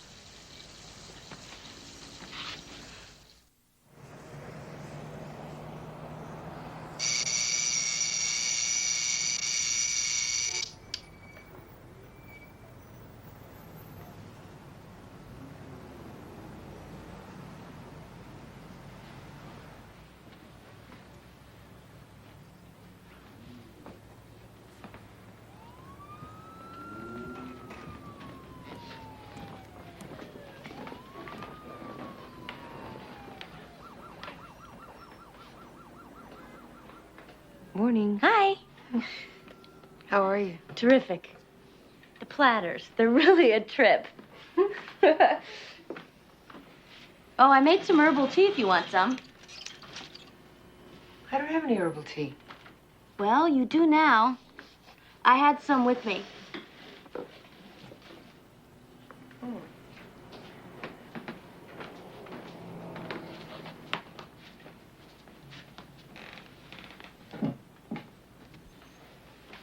Want to talk about it? I'm fine. But I am sorry I messed up your date. Oh, David and I will survive. I wasn't too sure about you last night. Well, you win some, you lose some. Pete kind of got rained out. So, the want ads are definitely the best cure. What ads? Well, I'm not qualified for much besides waitressing, but if I make enough good tips, I can put some away each week towards my own apartment.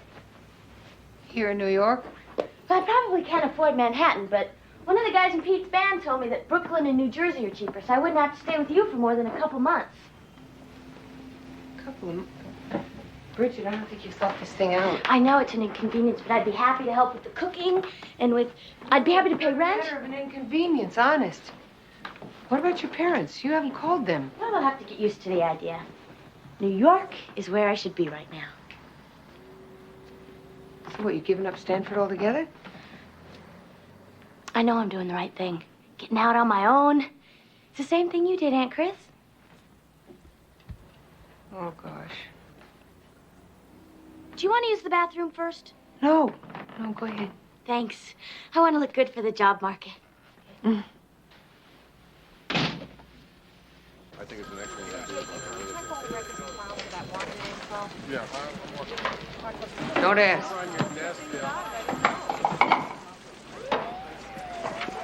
This is D&B on the Sikorsky case. You want to stick your teeth into this?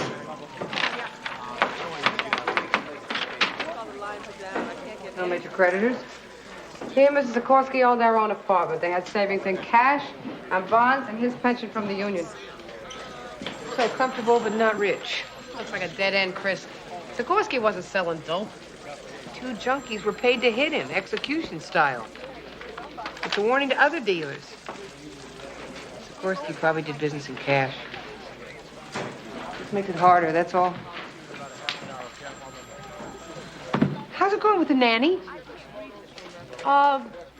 Fine, Christine. A very generous present.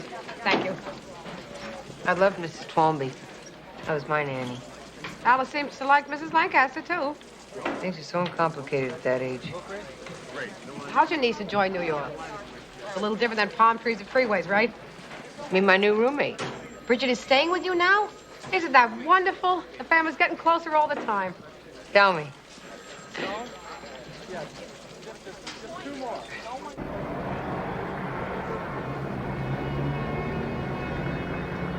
Believe me, there wasn't a guy in the union that didn't look up to Matt Sikorsky. I'm telling you, you're wasting your time looking for dirt on this guy. So we've heard. We'd like to look anyway. Well, be my guest, but I'm telling you, you won't find anything. Not a thing. Most of these are thank you letters for favors he did people. I bet the Godfather gets a lot of those, too. Nobody seems to have held a grudge against him, Christine. Maybe they didn't put it in writing, Mary Beth. There wasn't anything in the checking account either. No large amounts of cash, no nothing. Sikorsky could have had other accounts. All I'm saying is maybe we're barking up the wrong tree here. Newman's source knew the name of the target plus the type of gun that was used in the hit, which was not in the papers. Newman's source? Could have still been mistaken. This could mean he wasn't. What?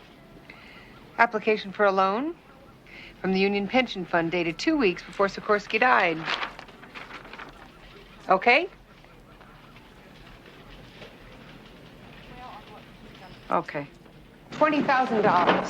Fred Sikorsky needed cash, probably to pay off his drug suppliers. He had a bad habit. It was expensive. Wait a minute. The man was over 60 years of age. I don't buy a coke habit. Okay, maybe he got ripped off. Maybe he was dealing, got burned. Sikorsky get his loan? It came through the day before he turned up missing, sir. The wife knows nothing about it. It's not in any of their bank accounts. No, you're going to have to come up with more than that, Cagney. Well, we have another idea, Lieutenant. It's a long shot, but we want to go to the Hall of Records and check to see if Sikorsky had mortgaged any property, and if so, who held the liens. And the computers can always come up with that information. Dealers have set up dummy corporations before, so your real estate's a lot safer than cash. Yeah, you're right. Yeah, it's a long shot, Cagney, but... Cagney. Yeah, would you excuse me just for a minute, Lieutenant? We were thinking, sir, if it's all right with I you, haven't we'd like to got get all down there day. this afternoon. Roommates are no problem. What's happening? Nothing. We were just discussing apartments. I may have a lead for Bridget through a friend of mine. Unless cockroaches are your favorite pets, I would suggest you pass. Cagney, it is a dynamite place, low cost, high ceilings. There's a fireplace If you in show the up living on real estate, Newman, maybe you don't have enough to do. He's looking at you, kid. Nice sweater. Oh, I'm sorry. I know I should have asked before I borrowed it. I wanted to look good for Pete. I thought you and Pete had broken up. We might be seeing each other again. You look very happy about it. My dad called. We had a big fight. All he can do is yell at me. Bridget, he's worried about you. He acts like I'm 2 years old. I hate it. I'm never gonna talk to him again. Cagney, I don't have all day. I got a meeting with Nelman. I'll be right there, Lieutenant. Why don't I show you where the ladies' room is? Oh, no, I'll be okay. I didn't know you were so busy. Bridget, look, I'll talk to you later, all right? Chris, you gotta call my dad. He said he was gonna come to New York and get me. You gotta talk him out of it. Cagney! Thank you, Aunt Chris. I'll see you tonight. The lien holder should be listed under the buyer on the deed. We file chronologically, not alphabetically. Great. Just great. Don't blame me, sweetheart. I only work here. Are you saying that we have to go through the records year by year and then do the same with every other county we want to check? You got it, but not today. It's 4:30. What? You saying we have to come back here tomorrow? Ain't life a bear? Good night.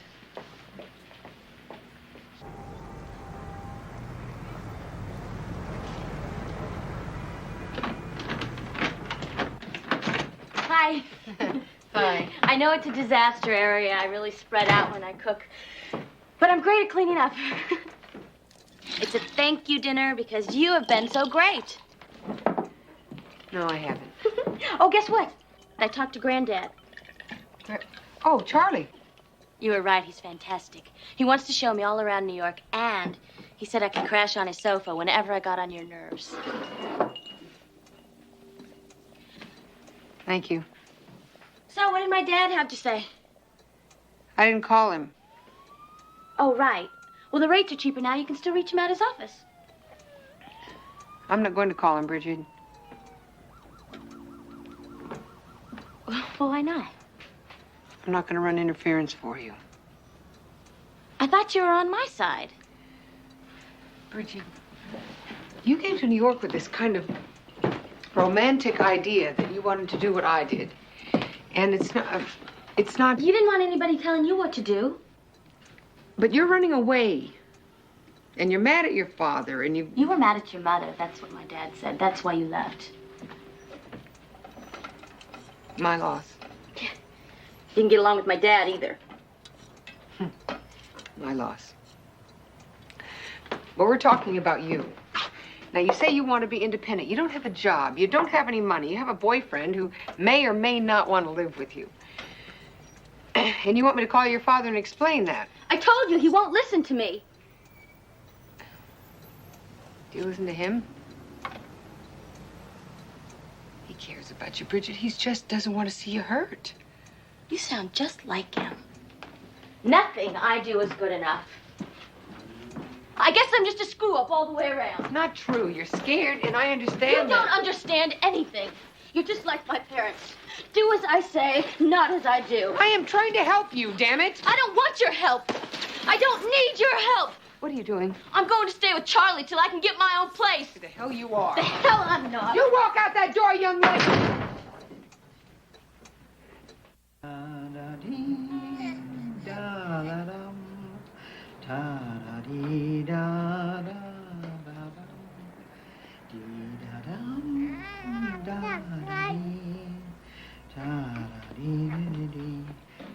Oh, Mrs. Lacey, I thought you'd left already. I got a little extra time this morning. I'm meeting my partner downtown.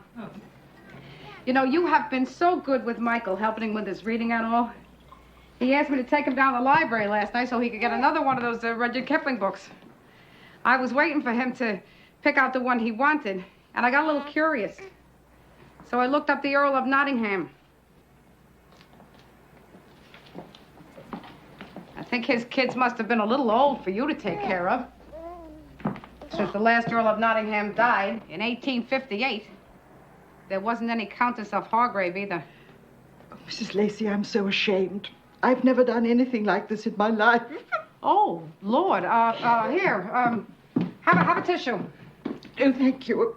A good nanny always has her own hanky. You've been taking care of our daughter under false pretenses, Mrs. Lancaster, and I would like to know exactly why.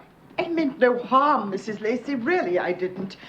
Oh, I can show you all the references you like, all perfectly genuine. But they're not from the peerage. What is that, some kind of nanny clearinghouse? The peerage is the British nobility, and I'm afraid I've never worked for them. I cared for the children of businessmen and the professional classes. So why did you tell me you worked for an earl? Well, if you'll forgive me for saying so, Mrs. Lacey, most Americans are snobs.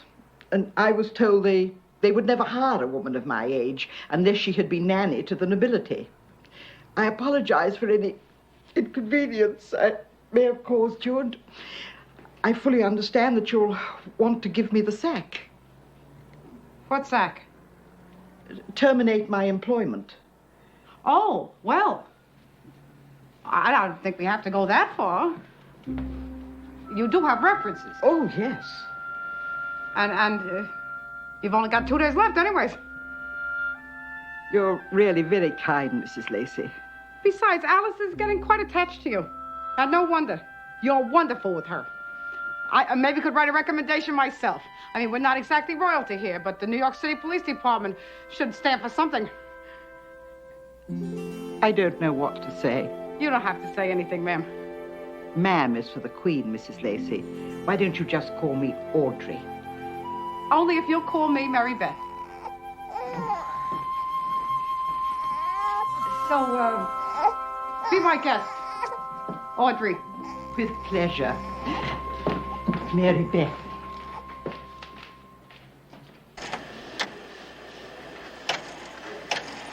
So I followed her to the elevator and gave her cab fare. I told her she'd take the subway over my dead body. It's not funny, Mary Beth. Bridget is a very stubborn child. A niece of yours? You're kidding. Then she writes me a check for the cab fare. Plus, quote, anything else of mine she may have used inadvertently, unquote. Yeah, Harvey Jr. once wrote him a paper saying he was tired of doing his chores and we should hire a maid and he would pay us back when he graduated college. This is a little more serious than that. Yeah, I know. Did she get to Charlie's okay? Oh, fine. She's already got him eating out of her hand. And there's Brian. He may show up at any minute. You gonna call him? I don't know what to do. Everything I think of seems wrong. Welcome to parenthood. Pay dirt, Mary Beth. Over here, look. Look. March 1981, Sikorsky bought an office building on the east side under the name of Sitcorp. He bought another one in July, downtown. That's where he's hiding his drug profits. Has to be. You must be mistaken. You think I wouldn't know if my husband bought a building? Your name was listed as an officer of Sitcorp. Your husband invested hundreds of thousands of dollars under that name, didn't he? We never had that kind of money. My God, you can see how we live. Your husband mortgaged over $500,000 worth of the corporation's property. Do you know why? I don't know about any corporation. You denied before that your husband had a drug habit. Are you sure that that was the truth, ma'am? Yes. I lived with a man for 30 years. He loved me. He didn't lie to me. Then you must have known he was dealing drugs. No. Matt would never touch that poison. Sergeant, I don't like this. Well, we either have to do it here or downtown, Mr. Sikorsky. Who's your husband working for? He worked for his union. Nobody else. Mrs. Sikorsky, we need your help to find your husband's associates, ma'am. Don't know what you're talking about, and I have told you that already. Mom, it's all right. Just take it easy. Mr. Sikorsky, we don't like asking these. Then stop it! Questions. Just stop it! Who do you think you are? Who the hell do you think you are? We're citizens. We pay taxes. We have rights in this country. I mean, this is not some banana republic, is it? You can't come in here and push my mother around like this. I have friends, you know, high up, very high up, and I can have your job so fast, lady, your head's gonna spin. You hear me? You think you know everything? No, you don't know anything. My father dealing drugs is the most ridiculous thing I ever heard. Drugs? My father? My father was the greatest guy in the world. The greatest guy in the world. So what do you think, my father was someone who was keying snow? We never considered you, Mr. Sikorsky. You set up that phony corporation, not your father. All he did was borrow $20,000 to get you out of trouble. You probably never even told him what it was for. You must have been working for some big-time dope dealers for them to put out a contract on you. They killed your father by mistake, didn't they? Right after he gave you the money to pay them back. That's crazy. Is it? Yes. No. No. It's the truth, isn't it? Someone else pulled the trigger, but you killed him. His own son. Oh. By mistake. Yes, sir. The son was the one who was dealing dope, and Junior owed the bosses a lot of money. That's why he borrowed $20,000? Huh? To get his kid out of trouble? Too late, though. The hit had already been set. They just got the wrong Sikorsky. I want to read that report as soon as possible. Yes, sir. Lieutenant.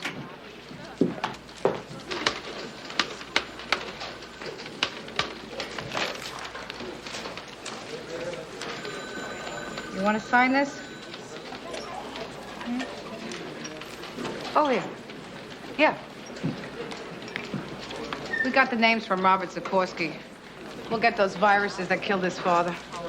Keep seeing the look on the mother's face. Yeah. Think you know your kid, and he turns out to be a stranger. It's a nightmare parents have.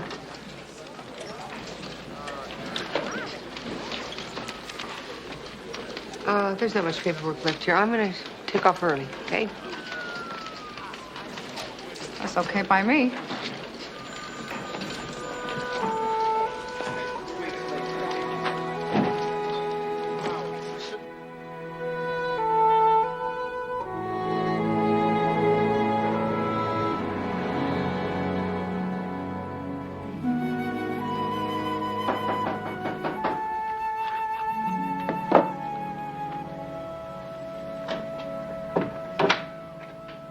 Oh, I thought Charlie forgot his key. Thanks. I'd love to come in. Charlie went to get some Chinese food. He'll be back in a few minutes.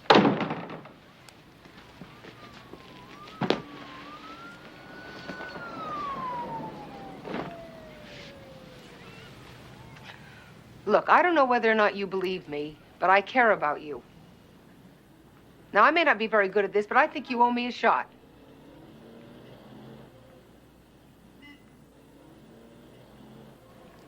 You're right. We are exactly alike. You're just as pig-headed as I was.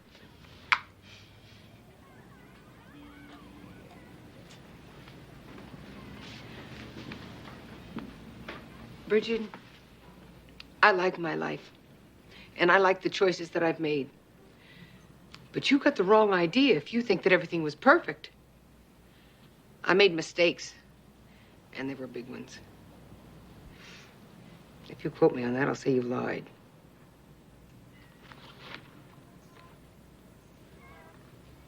I didn't think I could talk to my mother. So I went off to Paris. And if I could go back and change that, Bridget, I would. Charlie was showing me pictures of her. And you. Why do you hate it that I want to be like you? I don't. I like it. But you can't live my life. And you can't run away from yours. I hated Stanford. I'm not going back. Well, then make another choice. Get a job. Earn the money to travel. But do it because you want something. Not because you're running away. I can just see you trying to tell that to my father. He expects too much. I used to think that my mother expected too much, too. Christine, you are not living up to your potential. Sound familiar? Yeah. Yeah. But I think that she did that because she loved me. Only I didn't realize it until after she died. Your father is a very kind man when you get to know him. And I think that you love him a lot. I do. Love him. It's just that I don't want to give in. But it isn't giving in. It's growing up, I think. I'm sorry I lost my temper. It's okay. It's hereditary. I'm gonna miss you when I go back. I'm gonna miss you, too. I've gotten kind of used to having you around. I didn't drive you crazy. I didn't say that. But I'll miss you. Don't worry. I'll be back. Okay.